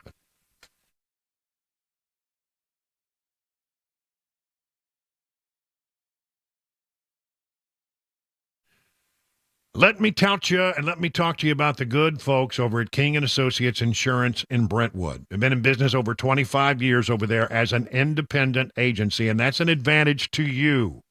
Let me tell you why. Number one, when you need to talk to your agent, you'll talk to your agent.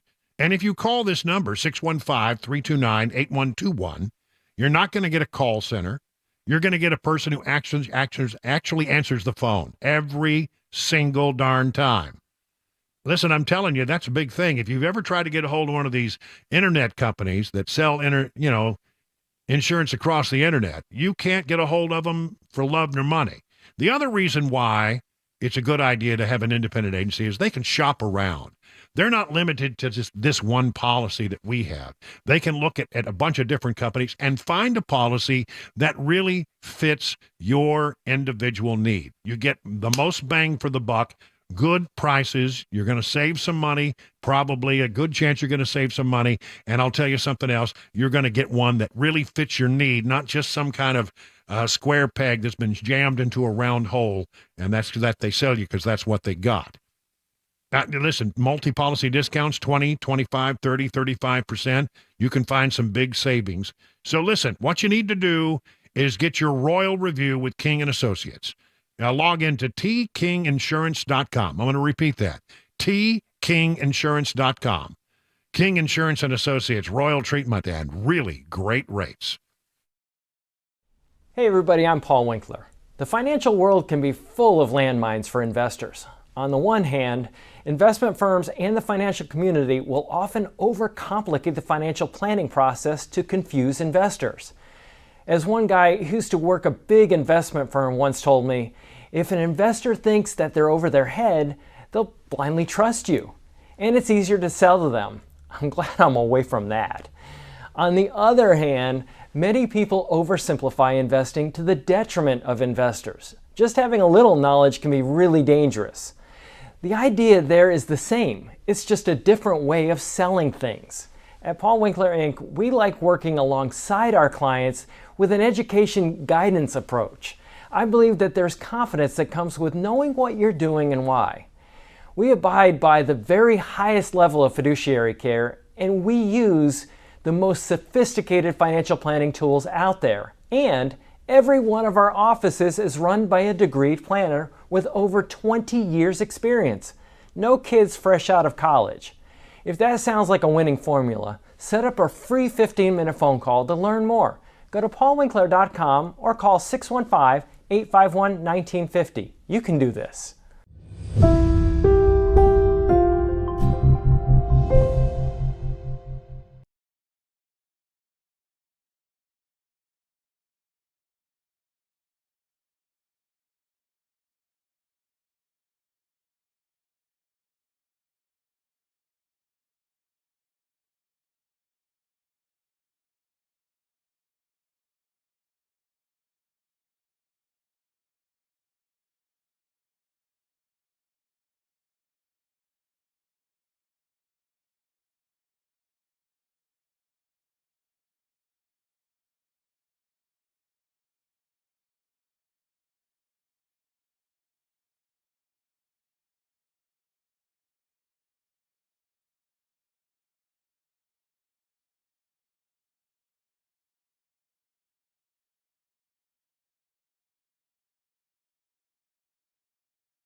You know, some big news from DT McCall's. If you've been thinking of buying a gun safe but putting it off, now is the time. See, gun safe sales are tax-free. That's right, sales tax-free.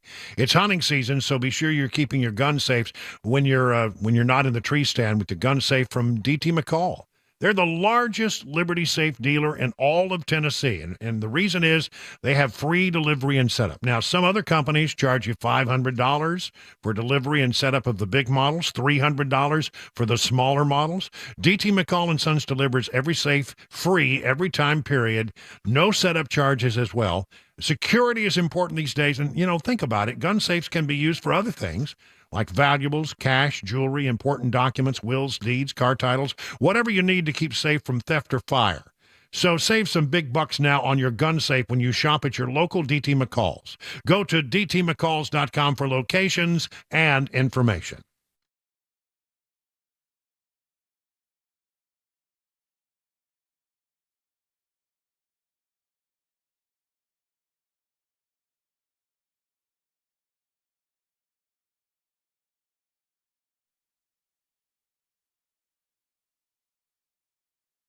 Five o'clock, I'm Mac Maury with your top story. 61 degrees in Nashville. Latest traffic report, a weather forecast on the way in 5 minutes. The Biden administration today confirmed that Hamas is storing weapons and equipment in a Gaza hospital. Andy Field with the latest. On his way to the Asia-Pacific Summit in San Francisco, National Security spokesman John Kirby announcing what the Israeli military says it already knew. Hamas is using that particular hospital for a command and control node and probably storage of equipment, weapons up underneath that. That is a war crime. The U.S. urging Israel not to strike the hospital while Hamas uses those patients as human shields. Over 11,000 people have died since the beginning of that conflict. And some breaking news from the nation's capital coming from the New York Post. A short-term bill that will stave off a partial government shutdown for at least another 2 months has cleared the House of Representatives this evening. It was a vote of 336 to 95. Some crime in Tennessee. Clarksville police are looking for 2 suspects, one in connection to multiple car and identity thefts. It was on November 4th when several reports of burglaries came through in the evening. Multiple debit and credit cards were used at the Kroger on Dover Crossing, Walgreens on Fort Campbell Boulevard, and at the Walmart on Wilma Rudolph Boulevard. Police have images of the 2 suspects that they got from surveillance footage. Over in California, President Biden is in San Francisco, where he'll attend the Asia-Pacific Conference and discuss a number of difficult topics with China's president, including trade and military tensions. Andy Field with the latest. Their last meeting in Bali lasted 3 hours, and Presidents Biden and Xi have much more to talk about this time. Spokesperson John Kirby says President Biden won't hold back. He's not going to be afraid to confront where confrontation is needed on certain issues where we don't see eye to eye with President Xi and the PRC. President Biden also plans to bring up military confrontations, Russia, Ukraine, and how to improve economic trade. And Taiwan and China's insistence on that area being a part of China will also be discussed. A horrific bus crash about 20 miles east of Columbus this morning. Authorities say at least 6 people were killed in the fiery collision that shut down traffic on Interstate 70 in Licking County. Mike McCarthy is at the scene, reporting at least 1 semi-truck rear-ended a charter bus transporting students from eastern Ohio. Late this morning, we heard from the superintendent for Tuscarawas Valley Local Schools, who said that they are aware that there may be multiple serious injuries involving students who were on board that bus, but the superintendent could not say for sure who was involved in any of those injuries, whether they were students, adults, there were chaperones on there as well. Dozens of fire departments and emergency crews responded. And now holiday travel in Middle Tennessee. B&A telling travelers that they expect over 35,000 passengers to depart from the city during the Thanksgiving holiday. B&A reminding all holiday travelers to arrive early and park in their correct lots. The 19th through the 26th of this month will have heavier traffic near B&A as well, so keep up with the status of your flight. That is the latest news. Traffic and weather on the way. I'm Mac Maury, WTN News.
Well, good evening, everybody. It's already dark. It's 5 o'clock on Super Talk 99.7. I'm Brian Wilson, your friend and radio buddy, and this is The Drive. We're going to drive you home, and we're going to give you, I feel like I'm Howard Cosell here today. I'm going to be describing a fight that took place, or a scuffle, or a skirmish, or some kind of cheap shot. I'm not sure what it was up on Capitol Hill today. Have you heard about this?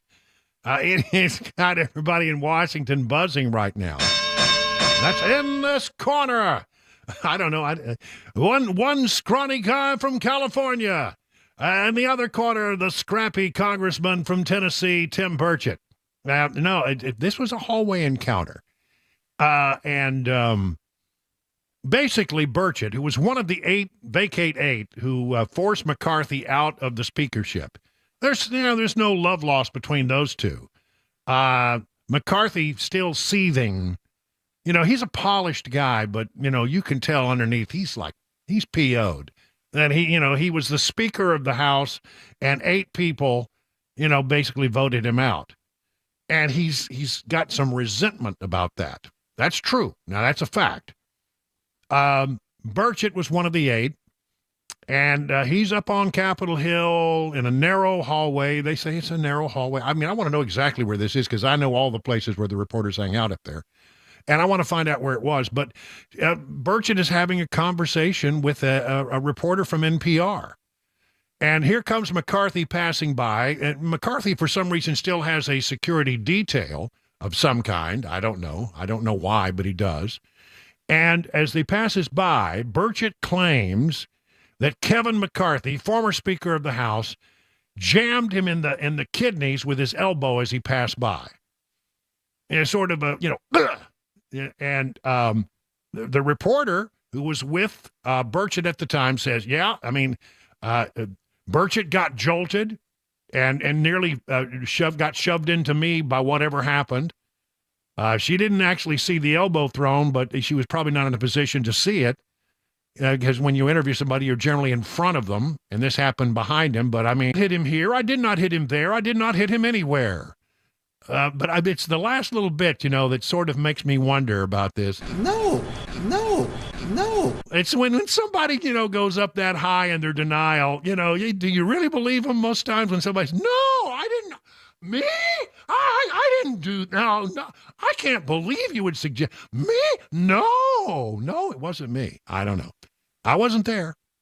Burchett was interviewed at length about this, and it's just so good I'm going to play it again, talking to the guy from CNN who covers Capitol Hill for them, and here is a pretty definitive account from Burchett, Tennessee Congressman Tim Burchett, on what exactly happened. Congressman, explain to us what happened with you and Kevin McCarthy. Well, I was doing an interview with Claudia from NPR, a lovely lady, and she was asking me a question, and at that time I got elbowed in the back, and it kind of caught me off guard because it was a clean shot to the kidneys, and I turned back, and there was Kevin, and I for a minute I was kind of, what the heck just happened, and then I chased after him. Of course, he's as I've stated many times, he's a bully with $17 million in a security detail. He's the type of guy that, when you're a kid, would throw a rock over the fence and run home and hide behind his mama's skirt. And he just,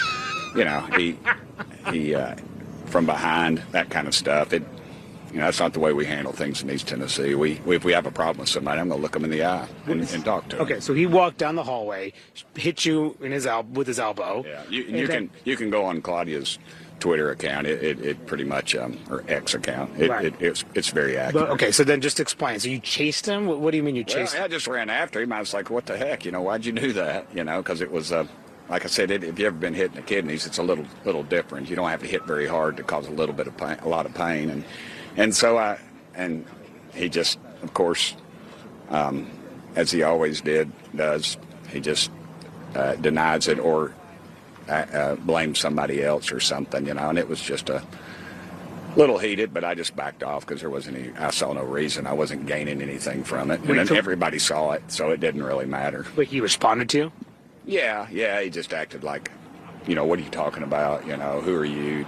That kind of thing. And it's just, I think that's symptomatic of the problems that he's had in his short tenure as speaker. And were you face to face when you had this interaction? Yeah, but there's security detail, and I get it. They were doing their job, so it wasn't exactly like he wouldn't turn around and face me. He kept scurrying, trying to keep people between me and him. And then, so where did he? Were you yelling? I just let it go at that point. It wasn't. Were you yelling? He was.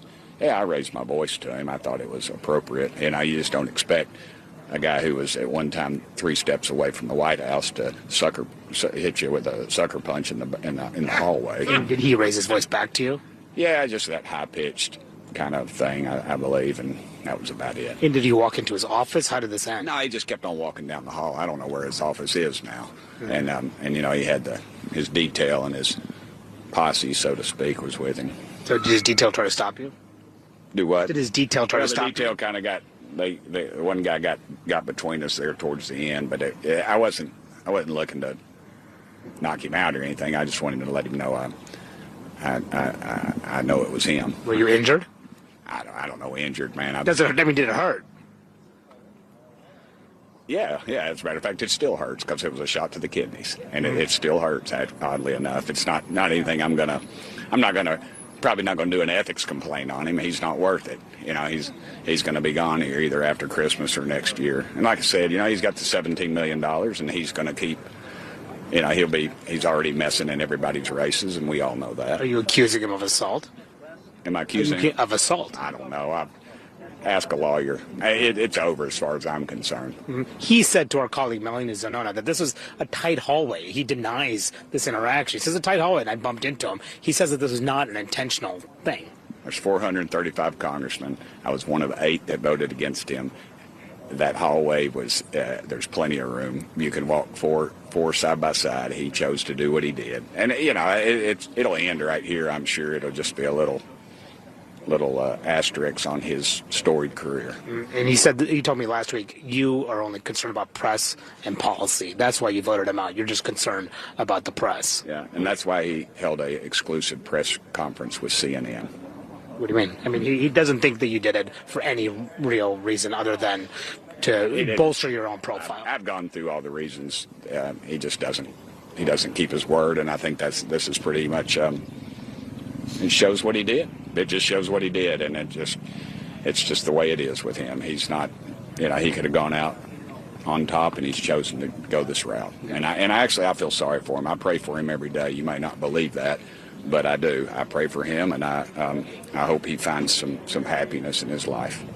Well, again, just to make the equal time. Well, it's not quite equal time, but nonetheless, McCarthy says he didn't do it.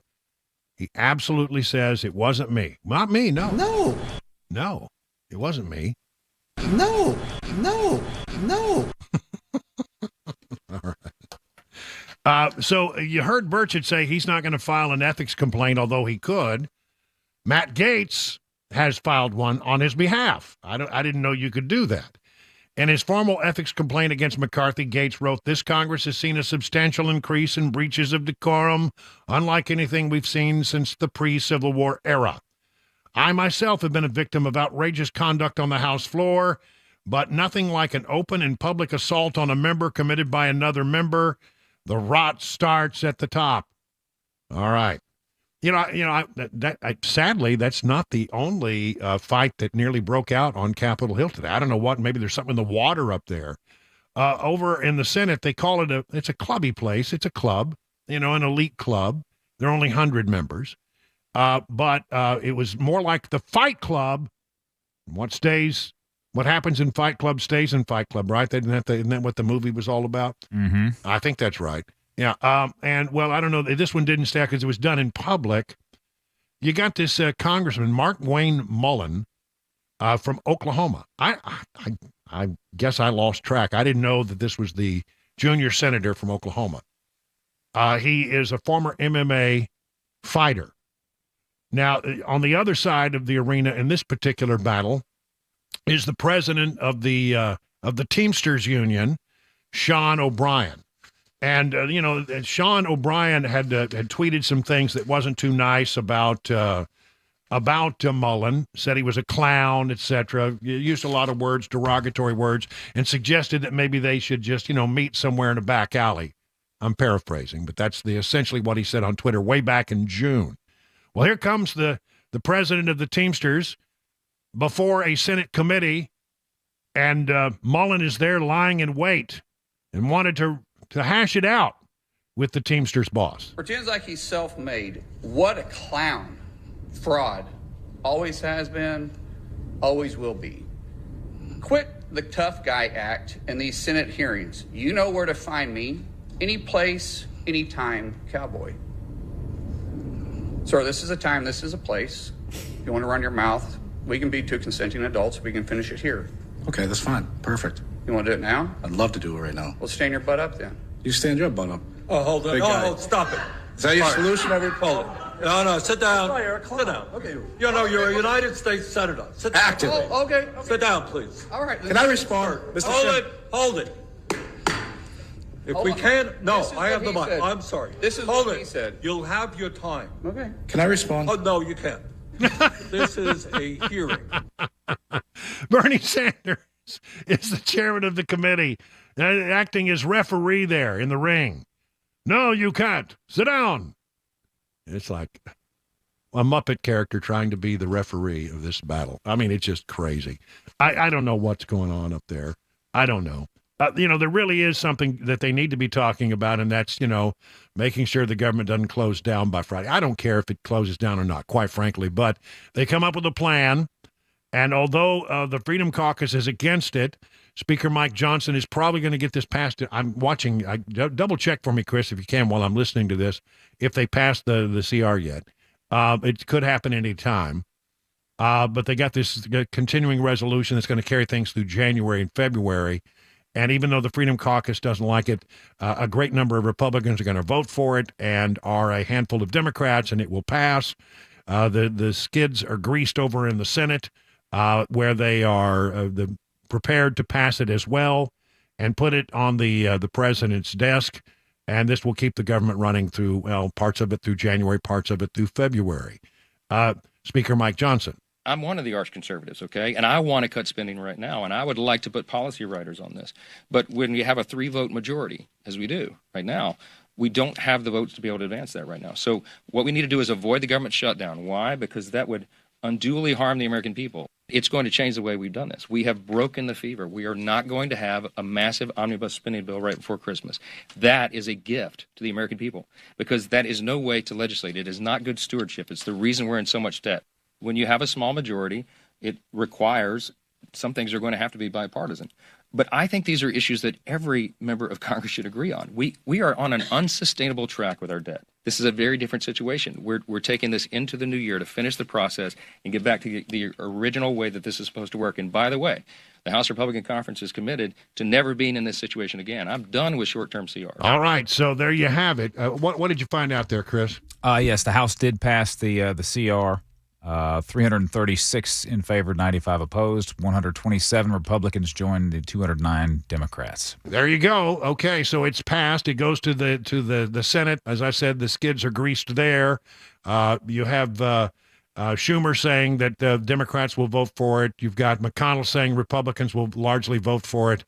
And then it goes over to the president's desk. So that would essentially, this was the heaviest lift right here, was in the House. So that essentially means that we're not going to have a government shutdown, and things are pushed well beyond the Christmas break, which is a good thing, because that's how we end up with bad CRs, is that they will continue to fight, right up until the Christmas deadline and hold people hostage until they vote for a bad CR. That's not going to happen this time, so I'm okay with it, but let's make sure we continue to fight the battles in the new year. 21 past the hour now on Super Talk 99.7.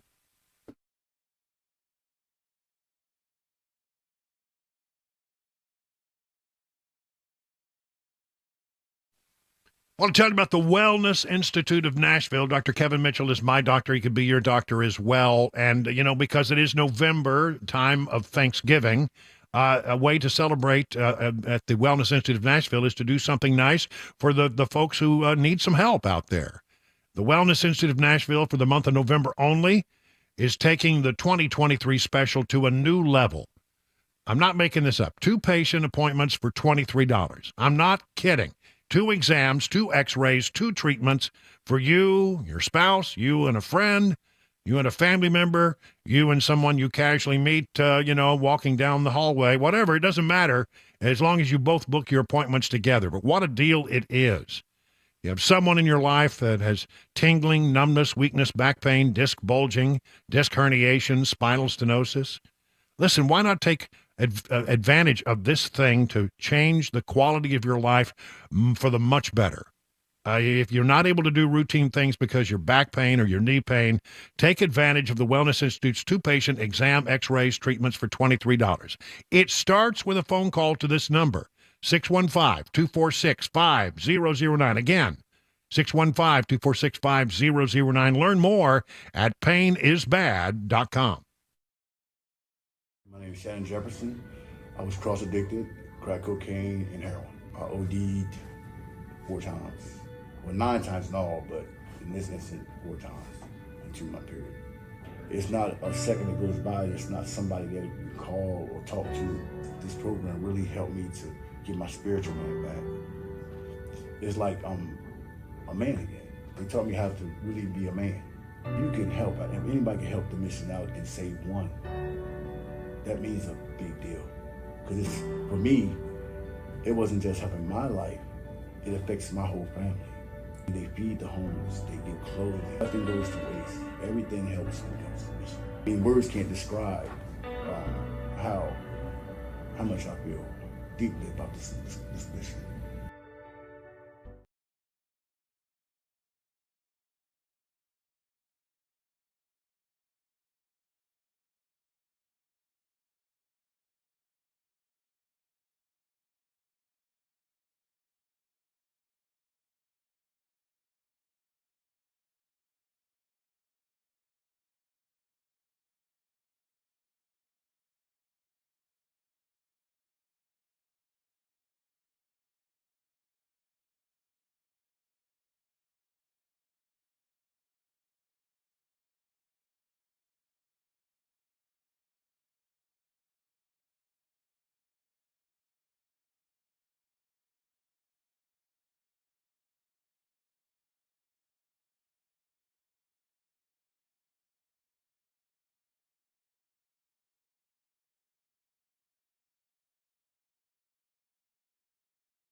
Coming up at 5:30, a key step to averting a government shutdown.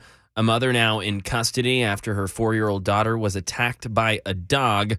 Plus, Interstate 10 still closed in L.A. I mean, it's a 6 football field section of a freeway that we'll tell you more about at 5:30. Super Talk 99.7 WTN.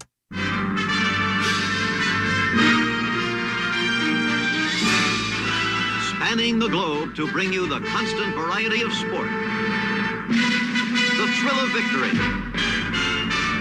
and the agony of defeat. That's right. It's time for Mac Maury's Wide, Wide World of Sports. And now here is the host of our program. You know him, you love him, you can't live without him. The one, the only, Mac Maury. Oh, yeah. Hello. All right. I didn't get the memo today, so I'm not real sure what we're talking about, but I'm sure it'll be fascinating. No pressure. Yes, so we've got kind of a complicated subject today. There was some breaking NFL news. Offensive coordinator for the Buffalo Bills, Ken Dorsey, was fired today. This follows Monday Night Football, where they took a 24-22 loss to the Denver Broncos. This is a Buffalo Bills team that every year for the past 3 or 4 years has been touted as a Super Bowl contender. Just a few years ago, they were in an AFC championship game. The following year, lost in the divisional round in a heartbreaker in just 13 seconds, the last 13 seconds of that game against my Kansas City Chiefs. And since then, they've just kind of each year kind of fallen, and now they're 5-5 are the Buffalo Bills, and their offensive coordinator was fired. Now, Ken Dorsey, this was his first year as the Buffalo Bills offensive coordinator, and you're going, well, they must struggle on offense, right? That's got to be the genesis of these issues. The Bills as an offense, they are first in success rate. They are third in EPA per play. That's expected points added per play. They are second in third down conversion percentage. They are third in red zone efficiency, and kind of an overall scale of how good a team is called DVOA, which just calculates a team's success based on the down and distance of each play during the season, and then they calculate that with how much or less successful each team is compared to the league average. They're third in DVOA. Just overall as a team. And they fired Ken Dorsey. Now, what happened at the end of that game was a defensive pass interference, and the Broncos, they don't have a timeout at the end of the game. They're trying to rush. They have to then take a knee. Most teams would spike it. They decided to take a knee, let the clock run out, and then they rush their field goal kicking unit onto the field, kind of like this boom scenario where they just have to get up and go. They go over there, kind of a fire drill sort of scenario. They go there, they miss the kick. 12 men on the field for the Buffalo Bills. Good grief. Then the Broncos get to go forward, kick it again, they make it, they win it at the end of the game. And so you're going, well, you got a defensive penalty. That's not on the offense. Yeah. You've got a coaching penalty, really, 12 men on the field. That goes to the head coach. I mean, that's just, you should be prepared in that scenario. You know that you're going to have your field goal kicking unit on the field. There's 12 men, and what do? It's a cop-out. It's a panic move. They fire the offensive coordinator. Wow, that's terrible. And I think it's absolutely ridiculous. We'll have more of this in my podcast. But really what I think about this in relation to Tennessee is Tennessee Volunteers fans are calling for Josh Heupel's head right now. And let me just tell you, if you look at offensive numbers for Tennessee, they're still fantastic. It hasn't been blowing it up, the best maybe, offense ever, like we maybe were saying last year as far as numbers are concerned. Historic feats were being reached in Knoxville every Saturday last year. Now, all of a sudden, that's not happening. People are going, oh, get him out of there, get him out of there. But let's look at the real issues of the problems. You could say the same thing with the Titans. People are starting to get frustrated with head coach Mike Vrabel. But let's really look at the genesis of these problems. There's roster management. There's defensive issues, tough schedules, things like that. So I just think fans, front offices in this case, can kind of riled up and say, okay, we need to change. We need to change this. We got to do something. Yeah, people are impatient. That's right. Exactly. When really it's like, hey, let's just take a deep breath here. Let's look at some stuff, and let's just fix a couple of things. And I think that is what's happening in Tennessee right now, both with the Volunteers and the Titans. People are trying to rummage some change up really quickly when really it's just let's take a breath, one season at a time, one game at a time even, and things will get fixed. Especially with the Volunteers, when you look how fast they've turned the program around from where they were just a couple seasons ago with Jeremy Pruitt. Thank you. Yeah. You got to temper your expectations. Even, you look at Georgia. I'm a Georgia fan. It took Kirby Smart several seasons Lots of time, to build up that program, to get the culture set, to get, recruits knowing, hey, I should be looking at Georgia before I look at any other SEC school. That just takes time and consistency. And this what the Buffalo Bills are doing right here, I'm telling you, this is a bad panic move, and it will not help them in the future. All right, there you go. The best from Mac Maury there on sports. Now it's time to put on his news hat because it's news time on Super Talk 99.7.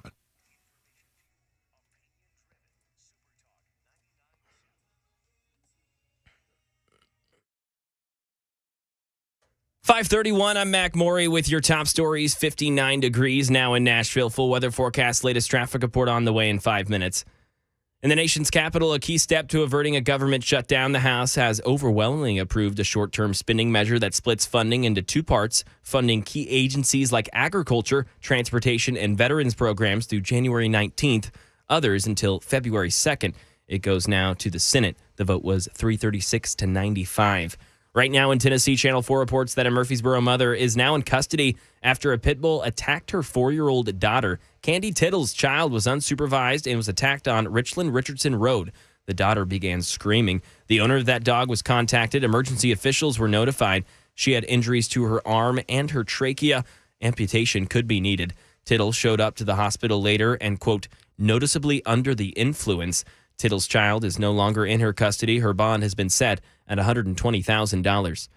And a timeline for how long Interstate 10 in Los Angeles will be closed after a weekend fire damaged a 6-football field section of one of America's most congested freeways. Over 300,000 people use it every day. Alex Stone. Until now, nobody knew if the 1-mile stretch of elevated freeway would have to be torn down and rebuilt or if it could just be repaired. Engineers were waiting on testing to be completed on concrete and rebar samples. Governor Gavin Newsom announcing it has been determined the section can be repaired. It does not have to be torn down, and the fix will take 3 to 5 weeks. Relatively good news considering the alternative, a full demo, which would have been many, many months. But it also means that one of the most used freeways in the country will be shut down for the next month or so. And that is the latest news. Traffic and weather on the way. I'm Mac Maury, WTN News.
Let me tell you about the folks over at USS. You know, when it comes to large home repairs, things like waterproofing or foundation repair, I'm telling you, it can be a real thing to go through.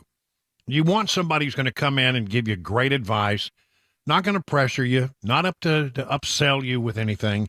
What you need is United Structural Systems. Over 25,000 satisfied residential customers. And here's how they made that happen. They come out to your house. They look it over. They actually have real expertise here. They can help you figure out what needs to be done to solve your problem. They'll give you a recommendation. And then if you decide to go forward, you're not going to pay a penny until the job is done and you're completely satisfied. And there are a lot of satisfied people out there. I got a whole list of recommendations from people who have used their service. Jeffrey said the service was A+++.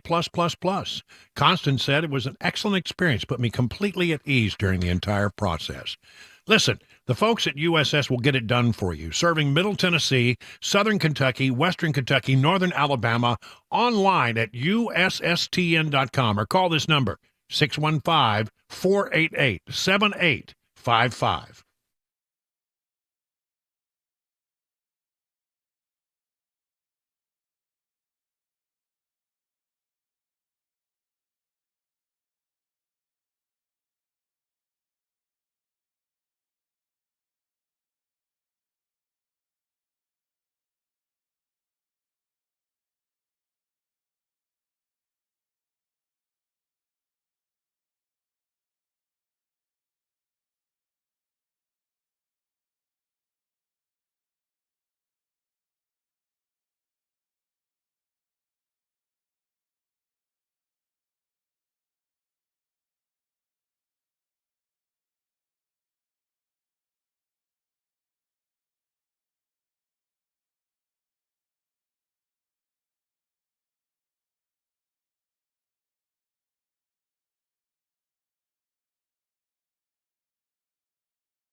It's 39 minutes past the hour of 5 o'clock. Brian Wilson in the chair and on the air. Hey, how you doing out there? You getting home okay? Take it easy out there.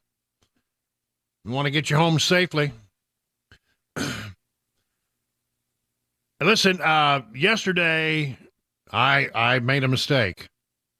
You know, mark it down. It's, I think, the first one this year. Wow. I've had a I'll good check record. the record books. I got all the way to November with just making one mistake. I guess it's pretty good. No, we're not perfect. I'm managing a tremendous amount of information, and I'm certain that the story I read had it correctly. I mean, I read the story correctly, but the story was wrong. So it wasn't really me that was wrong. It was the story that was wrong. Oh, well, that didn't count. No. So really, it really wasn't my mistake at all. You buying that? Okay. And it had to do with our president of the United States and some private comments that he had made regarding David Axelrod. Now, Axelrod is an Obama guy. He's on CNN all the time, and he's been very adamant that Biden should not run for re-election. And I told you yesterday that in private, the president had called Axelrod no, not a kitten, but you get the idea, right? Now, that's what I told you yesterday, that the president described Axelrod as well, I was wrong. It wasn't the word. It was like that. I mean, and it's same idea generally, but it was a different word. It's a word. Well, I can't say the word. It rhymes with brick and starts with a P. Okay, that's, I mean, if you can't figure that. And Axelrod has responded. Here we go.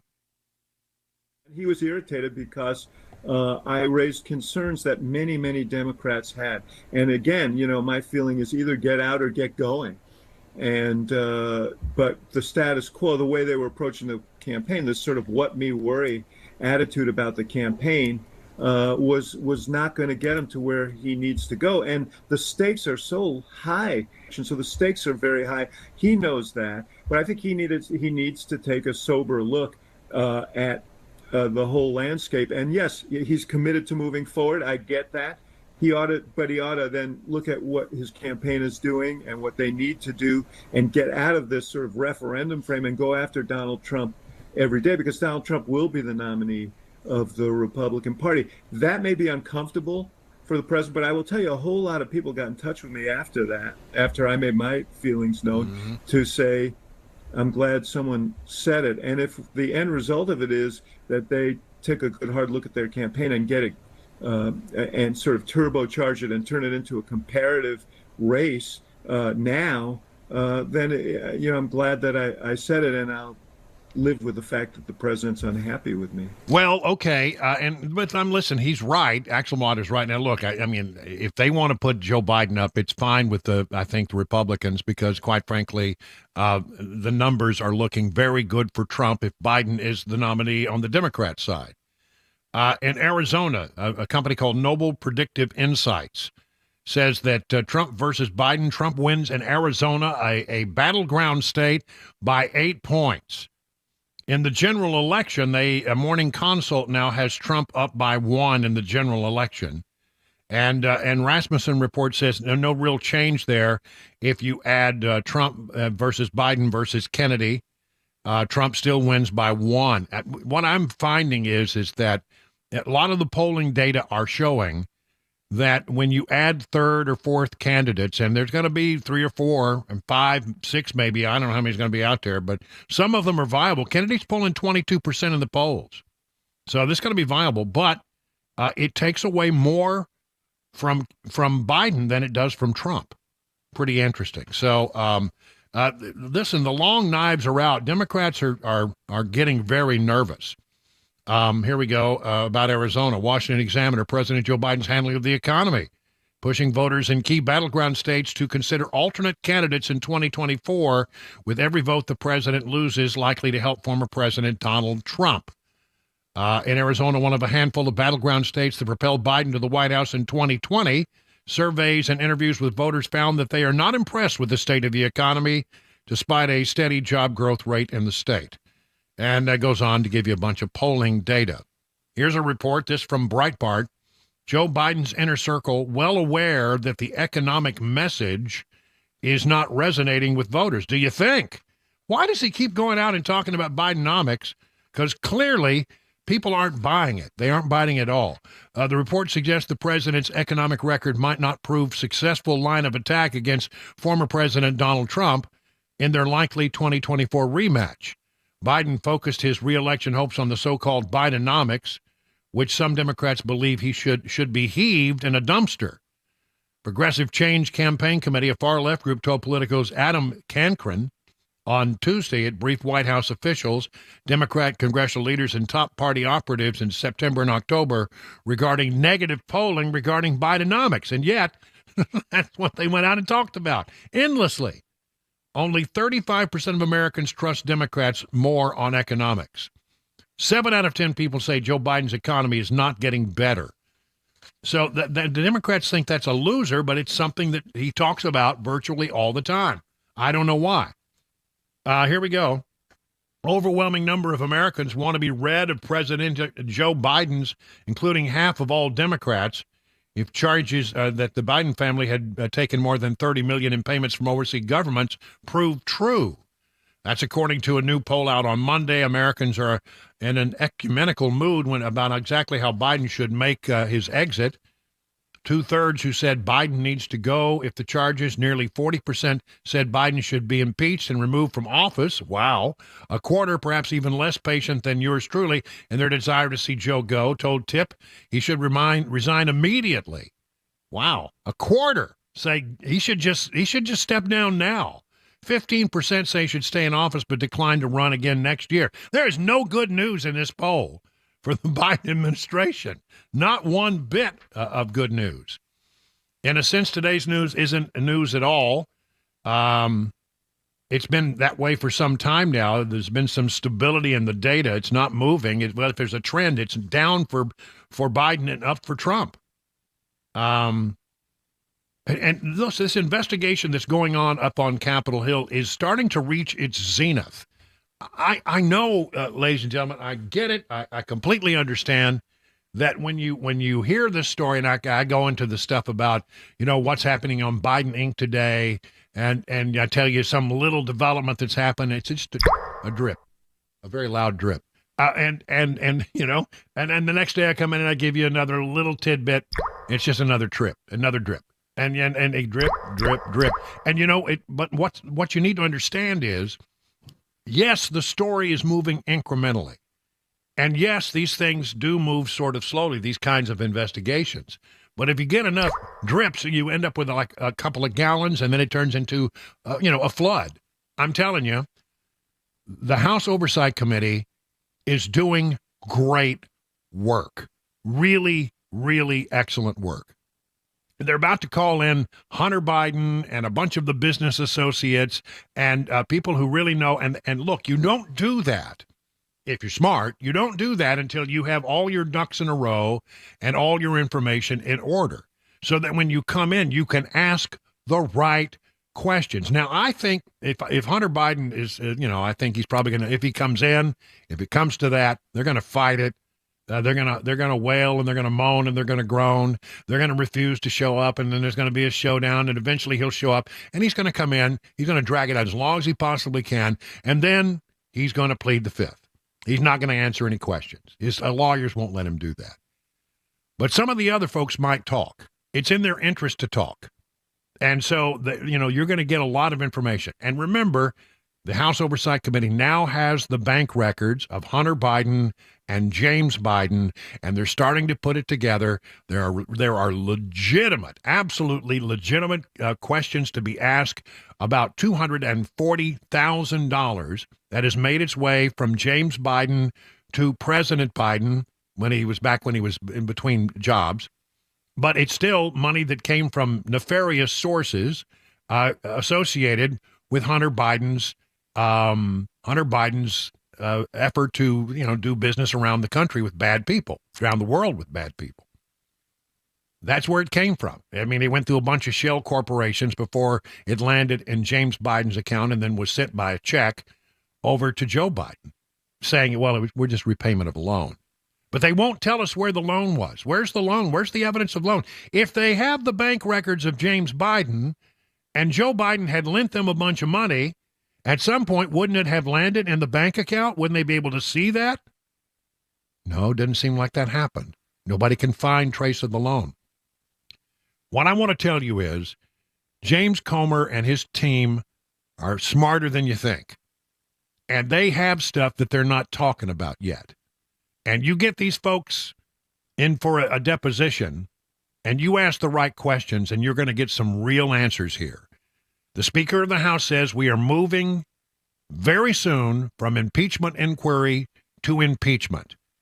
There's going to be an impeachment movement in the House of Representatives, and I think the votes are probably there to impeach Joe Biden.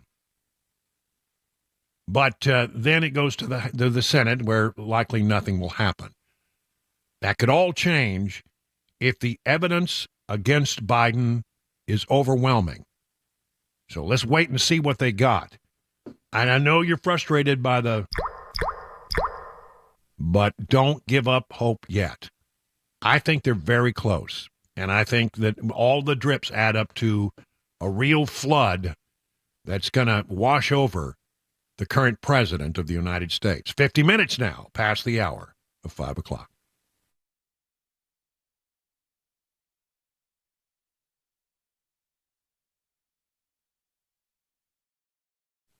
I want to tell you about the Wellness Institute of Nashville. Dr. Kevin Mitchell is my doctor. He can be your doctor, and they are thankful for you. And to celebrate this month of Thanksgiving, the Wellness Institute of Nashville, for the month of November only, is taking the 2023 special to a whole new level. That's right, 2 new patient appointments for $23. I mean, it's insane. 2 exams, 2 x-rays if needed, 2 treatments on you and your spouse, you and a friend, you and a family member, you and some random person you meet on the street. It doesn't really matter as long as you book your appointments together. What a deal it is. If you and someone in your life has any tingling, numbness, weakness, back pain, disc bulging, disc herniation, spinal stenosis, if you've heard any of those terms used to describe your situation, the Wellness Institute of Nashville has therapy that can help. The non-surgical spinal decompression is really something. I've gone through a bunch of the treatments that helped me with my neck and my lower back, and I am so glad that I met Dr. Kevin Mitchell. You will be too. If you're losing quality of life, not able to do the things because you have back pain or knee pain, take advantage of the Wellness Institute's new 2-patient exams, x-rays, treatments for $23. What a deal. 615-246-5009. That's 615-246-5009. Learn more at painisbad.com. Hey everybody, I'm Paul Winkler. The financial world can be full of landmines for investors. On the one hand, investment firms and the financial community will often overcomplicate the financial planning process to confuse investors.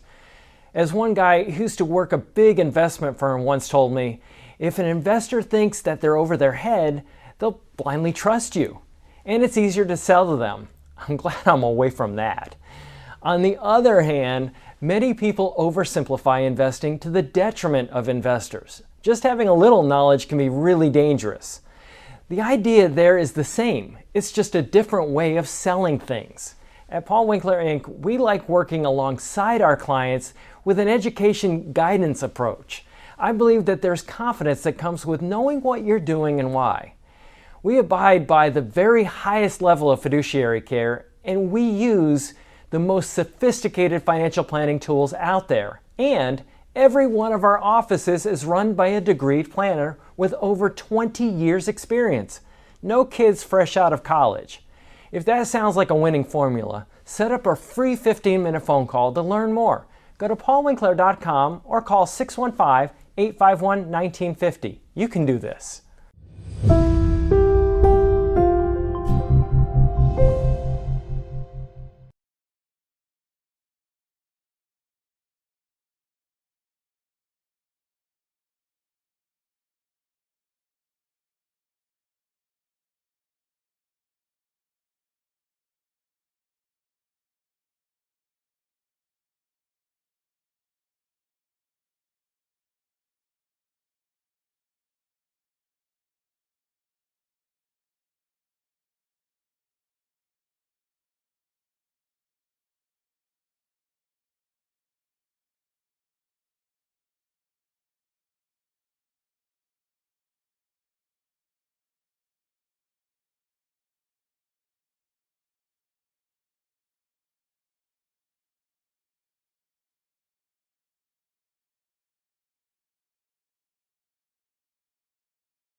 6 o'clock, I'm Mac Maury with your top stories. Now 57 degrees on Music Row. Latest forecast and a traffic report on the way in 5 minutes. A government shutdown narrowly averted, facing tonight a Friday night deadline. The Republican-controlled House passing a short-term stopgap bill today with mostly support from Democrats. Jay O'Brien reports from Capitol Hill. More Democrats voted for this than Republicans, and the reason why is because there were deep disagreements within the House Republican Conference with this plan. There were hardline Republicans who said they didn't believe that this temporary funding measure designed to avert a government shutdown by Friday's deadline cut government spending enough. And so dozens of them came out in the last few days and said that they were going to be a no on this plan, and they stuck to their guns in this vote. Crime right now in Tennessee, a 40-year-old convicted felon back behind bars after leading officials on a police chase. Police saw a Dodge Charger with a temporary license plate that wasn't on file, a VIN number that was covered. This was at the Thorntons in the 700 block of Stewart's Ferry Pike.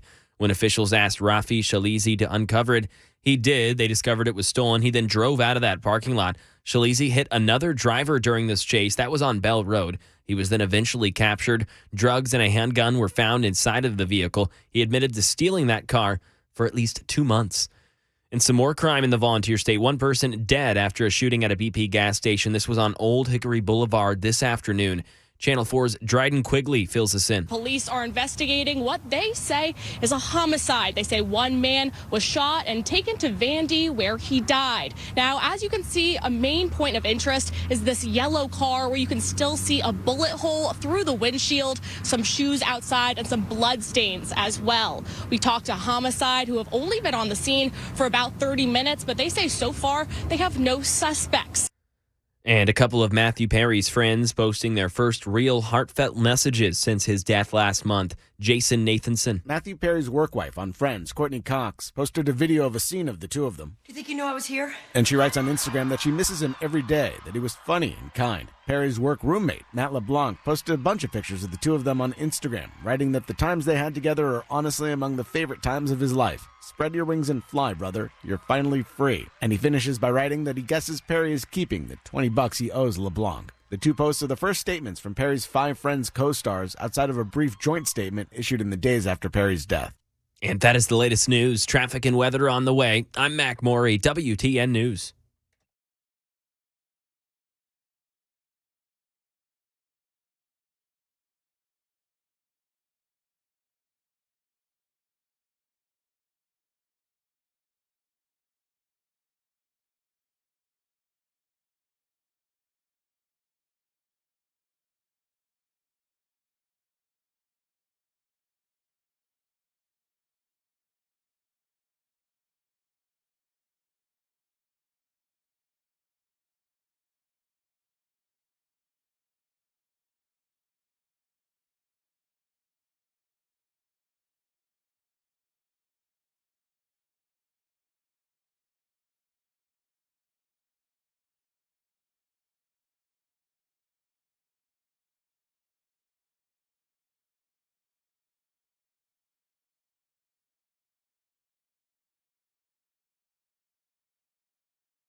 Hey, good evening again. It's 6:07 on Super Talk 99.7. Boy, apparently, out my little window, I didn't see it. And Chris lives in a building that has very few windows. So the one that I do have is facing another building. So yeah, that's right. Yeah. But apparently the sunset tonight was remarkable.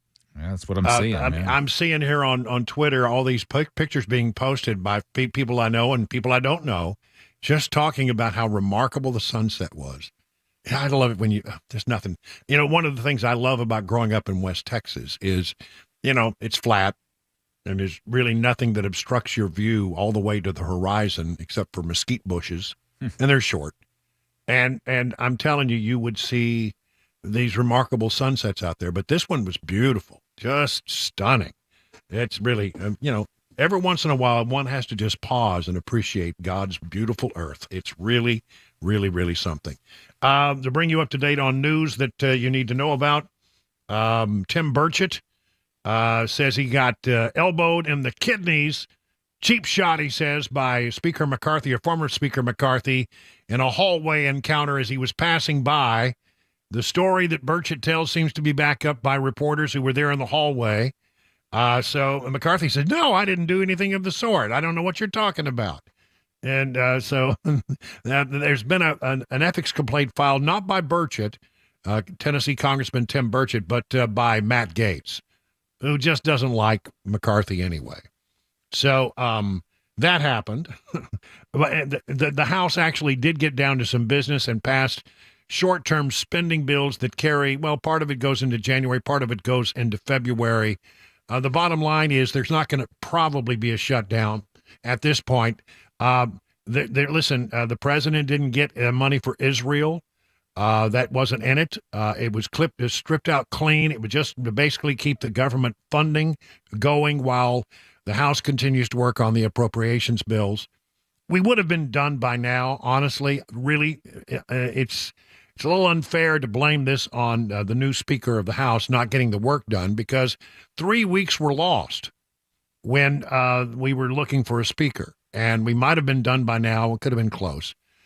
So the CR will keep things. And what I love about the CR is I'm not crazy about CRs, don't get me wrong, but this one pushes it past Christmas. And what always happens is that they set up these things where the government funding is going to run out right at Christmas time. And then everybody is stuck in Washington, and they won't let anybody go until they pass the CR. And everybody's, itching to get home and have, Christmas with the family. And the leadership says, no, well, you can't go until we vote on this matter. And, we got to do it. And they push it and they push it and they push it until, 10 o'clock on the night before Christmas Eve. And everybody wants to be headed out the next morning. And they finally, like at 2 o'clock in the morning, they'll cast a ballot. And that thing is larded up. It's got so much lard and fat in it, you can't believe it. Well, this time that won't happen. This is a skinny CR, and it will cause that not to happen around Christmas time, when they can use that as a way to pressure members to vote for something that they don't have any idea what's in it. So that I like that part of it. I wish they had gotten it done on time, but a little hard when you go 3 weeks toward the end of the year. Without a speaker, you can't get things done in the House of Representatives. So that's been pushed off. And Johnson is absolutely adamant, and I believe him, no more CRs. So there may be fights to come, but they're going to be pushed off into the first part of next year. And what will happen is that Johnson will get the other appropriations bills pushed through and sent to the Senate, and the Senate will have all of these House appropriation bills, and that's the House marker, and the Senate will look at them and they'll say, well, we can't do this and we can't do that, because there'll be cuts in those appropriations bills. You can count on it. And so then it will go to a conference, and something will be worked out. Will the House get everything that it wants? No. Will they get some of what they want? Yes. So the battles are still to come, but at least for now, short term, around the Thanksgiving holiday, the government will remain, it appears, open. I mean, it hasn't happened yet. It's still got to go to the Senate and be voted on, but the Democrat leader and the Republican leader of the Senate say they're ready to push that out onto the president's desk, and the president will hold his nose and sign it. At least that's the way I'm thinking. President didn't show up this morning. at a big march in support of Israel. I would say probably 120,000 people were there. It's a big turnout, as far as I could tell. Not one of the biggest I've ever seen, but a pretty big one. And he decided not to go. From Breitbart, Biden's absence appears to show a political calculation to avoid sparking additional backlash among far-left Democrats who adamantly oppose the administration's policy on Israel's defense measures against Hamas. Well, that's exactly right. I mean, so there were a lot of people who showed up. There would have been a lot more there. Have you heard this story? I just saw this on Twitter. There are people now saying that they arrived early this morning at Dulles Airport, and the idea was that they were going to go to the rally and take a bus in. But at Dulles, if you've ever been to Dulles, you know that you end up in terminals outside of the main terminal. You have to be put in these people movers. I hated this thing. They're the ugliest things you ever saw in your life, but they will then drive you across the tarmac from one terminal to the main terminal where you then pick up your bags and go. Well, apparently, and I remember this, a lot of the drivers of those, they have a contract, and a lot of the drivers, like a lot of the taxi drivers in the D.C. area, are Arab-speaking Muslims. They called in sick this morning, knowing that people were going to be arriving to go to this rally, and so that a lot of people, it was chaos at Dulles Airport this morning, and a lot of the people who were going to that rally could not get from one terminal to the other because the people movers weren't working. And so, they missed the rally. Can you imagine how angry you'd be? Flew halfway across the country to go and show your support for Israel, and the Arab-speaking drivers of the people movers call in sick. And so they didn't have enough drivers to get people moving around the airport. It must have been a nightmare down there. Why did Joe Biden not go? I'll tell you why. Number one, if you look at his actions, I will say, I'll give him this. He has been supportive of Israel with regard to funding and giving them what they need militarily. And he understands the need for Hamas to be dismantled by Israel's forces, and he understands that Israel's going to have to go in there and do some difficult things. But he's been squishy on just how harsh that response should be. He wants pauses, he wants stops, he wants humanitarian aid and all of that. And look, I don't want people to starve, but I also understand that any of the aid that goes in there is largely probably going to be co-opted by Hamas and taken away from the people of Gaza who really need it. So he's been squishy. And you got to say, well, why is he so squishy about all this? He's looking at the 2024 race and the progressive Democrats who you've seen on the streets, pro-Palestinian rallies all over the place, and big turnouts by young people who somehow, well, I'll tell you how in a minute, have decided that Israel is the bad guy in all of this. I just don't know how you could possibly come to that conclusion, but they are absolutely adamant about it. I don't think they know they don't know the whole story. They're just glomming on to something that they can protest with, I think. But Biden needs those votes. And he definitely needs votes out of Michigan. That's a swing state. And Israel has, he's really walking a tightrope trying to not alienate people inside Michigan, Democrats who are of Arab persuasion or Jewish persuasion, because both of them are sort of, ticked with him right now. Think about it. I mean, a lot of Arab voters, you wouldn't believe how many Arab-speaking residents there are inside the state of Michigan. It's probably one of the largest concentration of Arab Americans in the country, and they all are irritated because Joe Biden has supported Israel. There are a great number of Jewish voters in some of those communities as well, and they're irritated because they think that Biden has been squishy. See, this is why there's never any advantage to trying to walk a tightrope in a situation like this. Pick a side and live with it. But Biden understands that he needs Michigan to be reelected, and that's why he blew town Well, he didn't completely, but first he went over and gave a little speech before he got on the plane to go to San Francisco. You know, I've seen firsthand what the reports make clear. The devastating toll of climate change and its existential threat to all of us, and is the ultimate threat to humanity. Climate change. He's trying to reach out to the far left part of its party. So where do people get the idea that Israel is the bad actor in this war? Maybe this one, well, I'm telling you, this absolutely caught my attention because this is the school system that my daughter went to. Montgomery County, Maryland, just outside the District of Columbia. A DEI teacher, diversity, equity, inclusion teacher, and a team leader at the Montgomery County, Maryland Public Schools outside of D.C., has defended Hamas and published a frenzy of anti-Semitic conspiracy theories in recent weeks. Sabrina Kahn-Williams, the team leader, diversity, equity, and inclusion teacher in the World Studies Department, why do they even have one, at Tilden Middle School, contends in social media posts that Hamas paragliding attack on a rave was a hoax. It didn't happen. No, we have pictures and everything, but it didn't happen.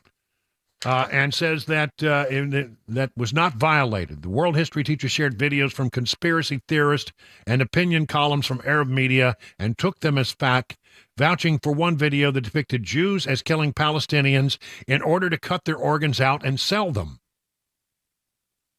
Signed off on that. Posted it.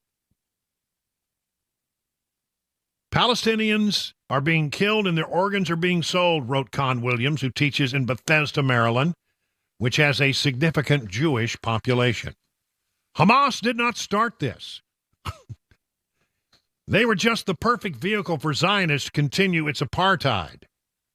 This is where kids are picking this stuff up.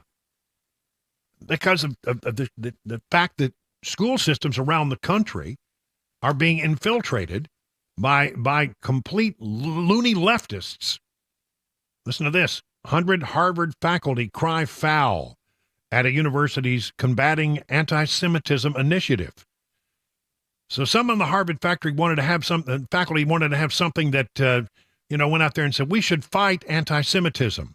And 100 Harvard faculty said, no, we shouldn't. Really? Really? Anti-Semitism is something that you embrace? Nuts. But I'm telling you, it was still a great moment on the mall, right out there in front of Capitol Hill. I mean, it was bipartisan support. There is still wide-ranging bipartisan support to support Israel in all of this, and that happened in a big way today. And it was an answer to some of the other protests that we've seen around the country and right here in Nashville, as a matter of fact. And it was a good sight to see. 20 minutes now, past the hour of 6 o'clock.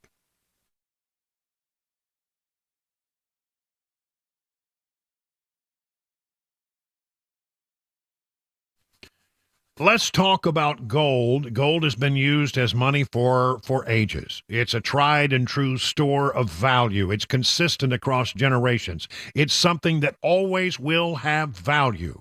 Generational wealth, it's been observed, has three components: land, art, and precious metals. Well, I don't know about land and art. It can be hard to evaluate, but precious metals like gold, platinum, and silver are a practical solution if you're looking to diversify your portfolio. Inflation is currently decreasing the value of your money. Now, maybe you have gold that was given to you and you're not sure what it's worth, or you're just curious about precious metals and want to learn more. Well, do what I did. Go to see Nashville's real money source, Nashville Gold and Coin. Gold and silver can be a safe haven during uncertain economic times. And you can learn all about the importance of owning precious metals by going to Nashville Gold and Coin. They're there to discuss your options. So do what I did. Go to Nashville's real money source, Nashville Gold and Coin. By the way, if you got old coins, bring them in. They'll tell you what they're worth. I found out I had a box full of old coins, turned out to be worth about $1,600. NashvilleGoldandCoin.com to set up your one-on-one appointment. That's NashvilleGoldandCoin.com. My name is Shannon Jefferson. I was cross-addicted. crack cocaine, and heroin. I OD'd 4 times. Well, 9 times in all, but in this instance, 4 times in 2-month period. It's not a second that goes by. It's not somebody that you call or talk to. This program really helped me to get my spiritual man back. It's like I'm a man again. They taught me how to really be a man. You can help. Anybody can help the mission out and save one. That means a big deal. Because for me, it wasn't just helping my life. It affects my whole family. They feed the homeless. They get clothing. Nothing goes to waste. Everything helps when it comes to mission. I mean, words can't describe how much I feel deeply about this mission.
It is 25 minutes past the hour of 6 o'clock on Super Talk 99.7. I'm Brian Wilson, your friend and radio buddy.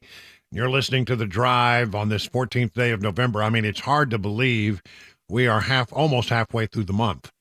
I mean, really. Just over a week away from Thanksgiving. It seemed like it was just Halloween just the other day, or Halloween. I gave Mac Morey, I felt bad about that because I do it instinctively. He mispronounced the word vehemently. Yeah. I said, I should never correct people on the air. I don't know why I did that. Just being a smart aleck, I guess. But I can't even say the word Thanksgiving correctly. That was pretty good. Yeah. Thanksgiving is the way I want to say it. Because, in Texas, we put emphasis on the first syllable. And it's like words like insurance. Well, the correct pronunciation is insurance. Mm-hmm. And if you say insurance, I can tell you right now you're from Texas. What about umbrella? Umbrella, yeah. I know, umbrella. Mm-hmm. Hey, hand me that umbrella, would you? I'll give you a weird one, though, that out of D.C., this is a weird one. What is that big boxy truck with the flashing red lights on it that they send to traffic accidents or when somebody's hurt? It's called an ambulance? Yeah, and I'm not kidding. Very often in D.C. you hear the pronunciation ambulance. Yeah, ambulance. But Texans always want to, for some reason, put the emphasis on the first syllable on a lot of words like display. It's display. I'm going to show you this special display I put together. That's not the way you do it. What's the other one? Well, Halloween and Thanksgiving are two examples of that. I've said that way all my life, and it was only recent years people have called me on it. It's Halloween and Thanksgiving. That's right. Thanksgiving just doesn't sound right to me. Because to me, what are you doing? You're giving thanks, so it's Thanksgiving. But you're giving thanks. Yeah, I don't know. that one doesn't that one still doesn't feel right to me, and I'm going to slip up on it, I'm sure. One thing I can tell you is this Thanksgiving, if you're going to the airport, you better get ready. Nashville International Airport B&A alerting travelers, according to this is, I guess, Fox 17. They expect to see more than 35,000 passengers depart from the airport for the holiday, with the peak of travel coming November 19th, and 22nd and 26th are the big days. I don't know why those days, but 19th is what? That is Sunday. Sunday. Mm-hmm. All right. B&A says to make things easier, make sure to arrive early, look for alternate routes. During heavy travel days, allow extra time for parking and use the new cell lot. Oh, is the new cell lot up? That's a big deal. I didn't know that was. I'm telling you, I did not like the temporary cell lot, which is out in where, Egypt, and it took you a long time. So I never used it. And so what do you do since there's no cell phone lot when you're picking people up at the airport? Just do laps. You just do laps. Yeah. And everybody has figured out, I don't want to go over to that cell phone lot either. I'll just do laps, and it's really a mess up there. But if they got the new cell phone lot, that's good. Of course, B&A also recommends to check your flight status before leaving for the airport. Make sure that your flight is actually going. So, again, heavy volume expected between the 19th and the 26th of the month. And, need to, as my friend Ken Weaver says in the morning, be sure to pack your patience because you're going to need it. And be sure that when you get there, that there is dressing, not stuffing, to go alongside your. What is this stuff with stuffing? I don't know. I think we had several texters that made this good point. Stuffing goes in the inside turkey. The bird, I know. Dressing goes on the plate. On the East Coast, they do things like put oysters in their stuffing, and they don't do a separate outside dressing. Now, my mom always did it both ways, but it was all cornbread dressing. Yeah. Some was in the bird, some was outside the bird, but it was always the best. And again, I'll be happy to share my cornbread dressing recipe next week when we get closer. Nice. To Thanksgiving. It is 30 minutes past the hour of 6 o'clock.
You know, Grace Point Healthcare delivers medicine affordably with the menu-style transparent pricing, so you know how much it will cost before the care is delivered. Now, I know right now, because I see the irritating commercials on TV with that Martha chick.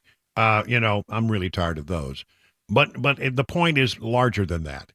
This is the time where a lot of people are making important decisions about their health care. Well, you might want to think about a Grace Point Healthcare Smart Care plan. They start at $69 a month. You get unlimited office visits and free basic labs for the entire year. Now, think about that. Unlimited office visits and free basic labs for an entire year. And because they treat the family, and even newborns, you can get a family plan as well.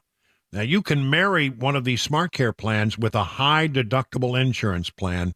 Could end up saving you and your family a lot of money. At Grace Point, they take their time with each patient. They see you the same or next day. There are no long wait times or crowded wait rooms. They treat naturally whenever possible. It is a military vet-owned practice. Listen, Grace Point is the place to go, especially if you think you might have COVID. COVID testing and treatment, they have amazing therapies that can help you get through that pretty quick. So listen, Grace Point Healthcare is on Main Street in Franklin, 615-599-6868. That's 615-599-6868 to schedule a visit.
It's 37 minutes now past the hour of 6 o'clock on Super Talk 99.7. If you've missed some of the big stories of the day, we now have a stopgap measure that has passed the House, seems certain to pass the Senate. Looks like a government shutdown. If you were worried about it, I wasn't, quite frankly. I don't mind them. But it's been avoided. And the bigger thing is, quite frankly, they've found a way not to push it right up against Christmas, which is when bad decisions are made with regard to CRs that are full of lard or omnibus spending bills that are full of lard. So I'm glad that has happened. And it looks like this will land on the president's desk. And he'll sign it when he gets back, I think, probably from the APEC meeting in San Francisco. That's right, the big Asian Pacific Economic, whatever it is. I don't know, APEC, whatever it stands for. It's a bunch of 21 countries, and it's going to have their annual meeting in San Francisco. The president is headed there, or he's landed. He's landed now. And he'll be meeting on the sidelines with President Xi of China. And so we'll see how that goes in the next few days. The city of San Francisco, by the way, is normally it's just like a big sewer these days. I mean, people pooping on the streets and peeing on the streets, and homeless people and encampments and trash and dirt everywhere. I mean, it's a miserable place to go visit these days. I remember when it was a beautiful city. I mean, the only thing I ever noticed when I was there visiting in the years past was the fact that it smelled a little bit down by the docks, but that's because of the sea lions. They poop on everything.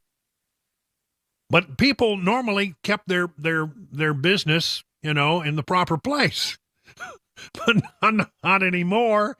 But with 21 world leaders coming to San Francisco and this big sideline meeting between President Biden and Xi, they decided we better clean up our act. I really, honestly, the city is being scrubbed and steam cleaned, and the homeless encampments are moving far away from any of the official activities. This is San Francisco Mayor London Breed talking about, a lot of people are criticizing her for doing it now. Why weren't you doing it before? There's one question that everyone has. Why has it taken the visit of US President Biden, China's President Xi, leaders from around the world for action on all of the problems that this city has been talking about for 4 years now?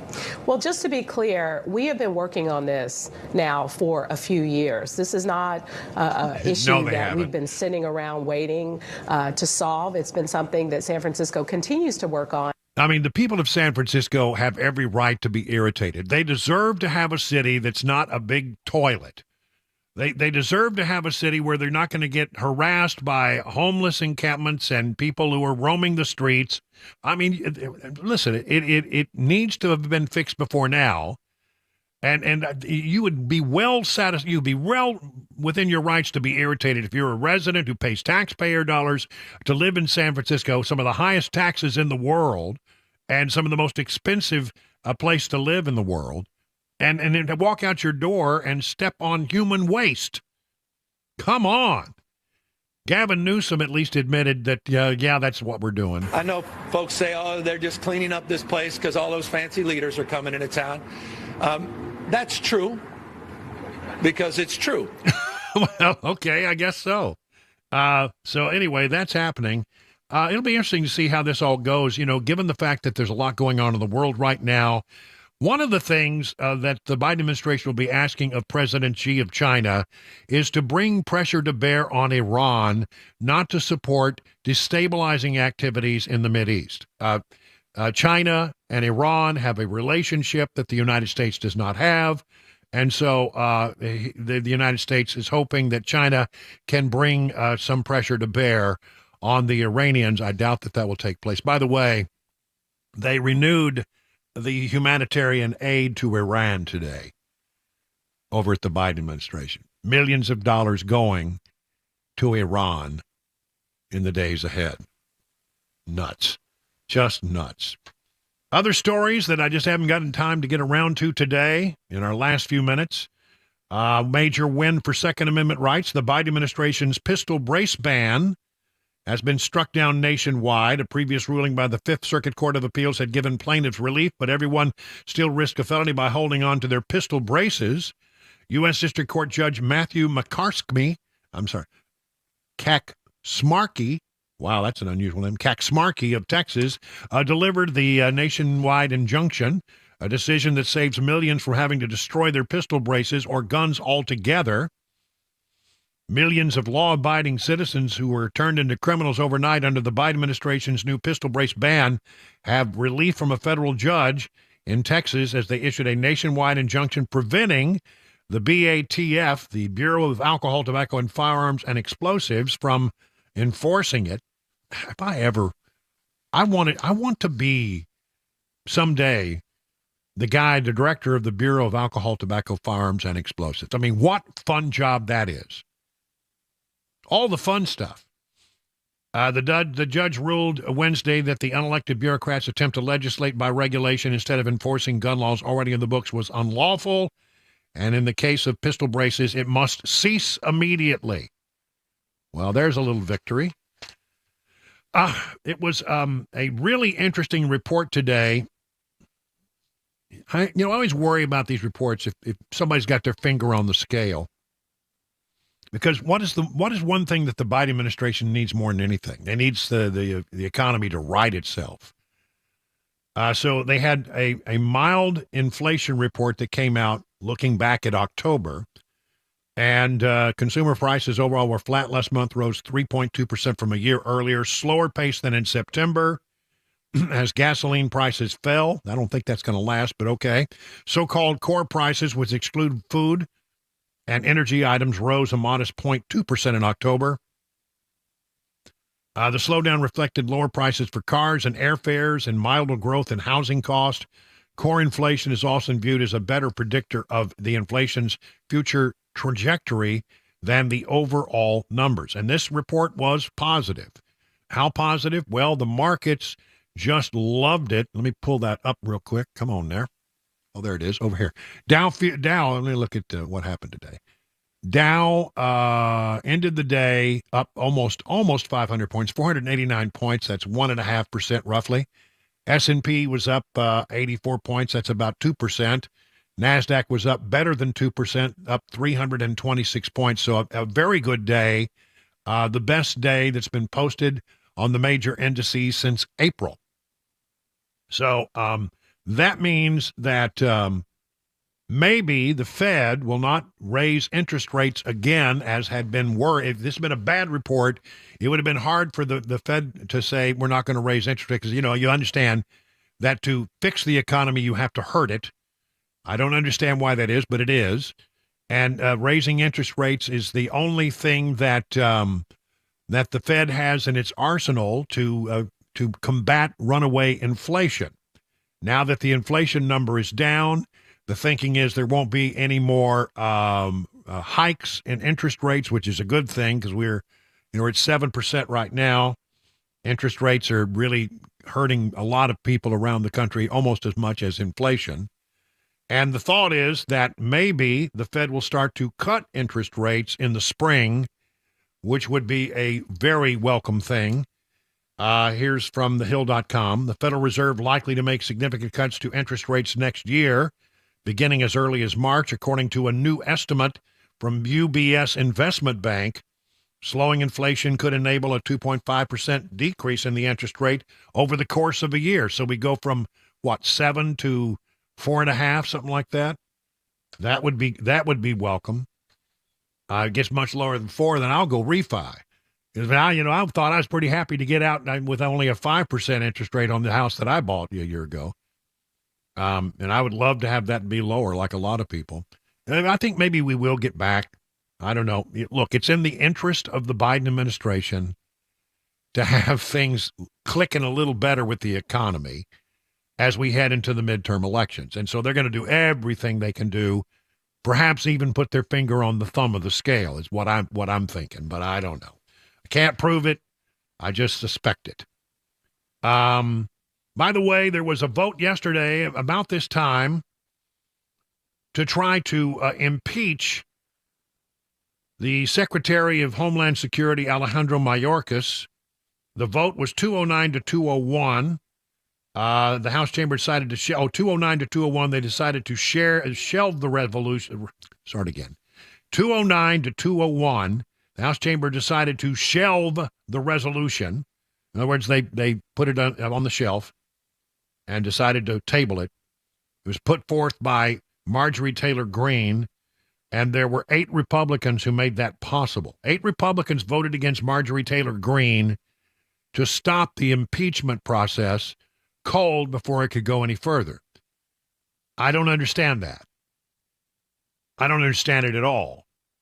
I mean, if there's anybody who should be impeached, it's Alejandro Mayorkas, who has violated his oath of office. When you take the oath of office to become the Secretary of Homeland Security, you raise your hand and you say, I solemnly swear to effectively carry out the laws of this nation.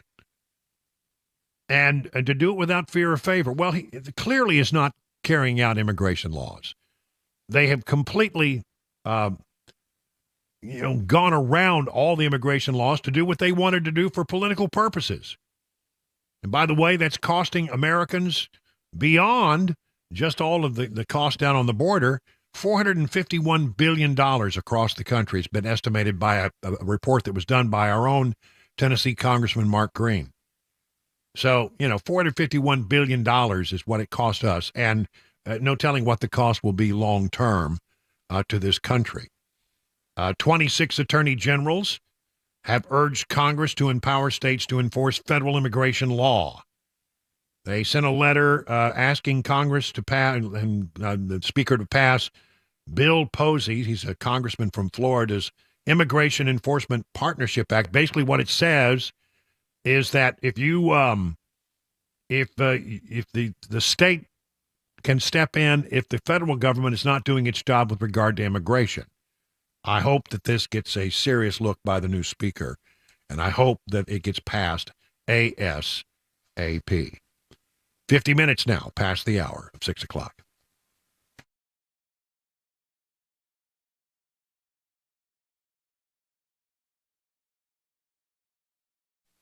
You can get a lot of diagnoses out there, and there's a pill for almost everything, but not all diagnoses are correct, and not all pills are good for you. When you get a diagnosis for European auto repair, get a second opinion before you make a major decision. Eurofix is the home for second opinions. That's right, before you spend hundreds or even thousands of dollars on European vehicle repair from a diagnosis you got, go to Eurofix. Could save your vehicle's life, could save you a lot of money.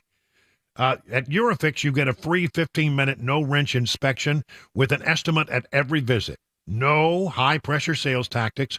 At Eurofix, you get a 3-year nationwide warranty and a free loaner car with every repair appointment. At Eurofix, you never pay dealer prices. Franklin, 100 Oaks, Murfreesboro, Belmead, and now their newest facility in Mount Juliet. Call this number, 844-EUROFIX, or visit myEurofix.com and tell them your friend and radio buddy Brian Wilson sent you. Hey everybody, I'm Paul Winkler. The financial world can be full of landmines for investors. On the one hand, investment firms and the financial community will often overcomplicate the financial planning process to confuse investors. As one guy who used to work a big investment firm once told me, if an investor thinks that they're over their head, they'll blindly trust you. And it's easier to sell to them. I'm glad I'm away from that. On the other hand, many people oversimplify investing to the detriment of investors. Just having a little knowledge can be really dangerous. The idea there is the same. It's just a different way of selling things. At Paul Winkler Inc., we like working alongside our clients with an education guidance approach. I believe that there's confidence that comes with knowing what you're doing and why. We abide by the very highest level of fiduciary care, and we use the most sophisticated financial planning tools out there. And every one of our offices is run by a degreed planner with over 20 years experience. No kids fresh out of college. If that sounds like a winning formula, set up a free 15-minute phone call to learn more. Go to paulwinkler.com or call 615-851-1950. You can do this.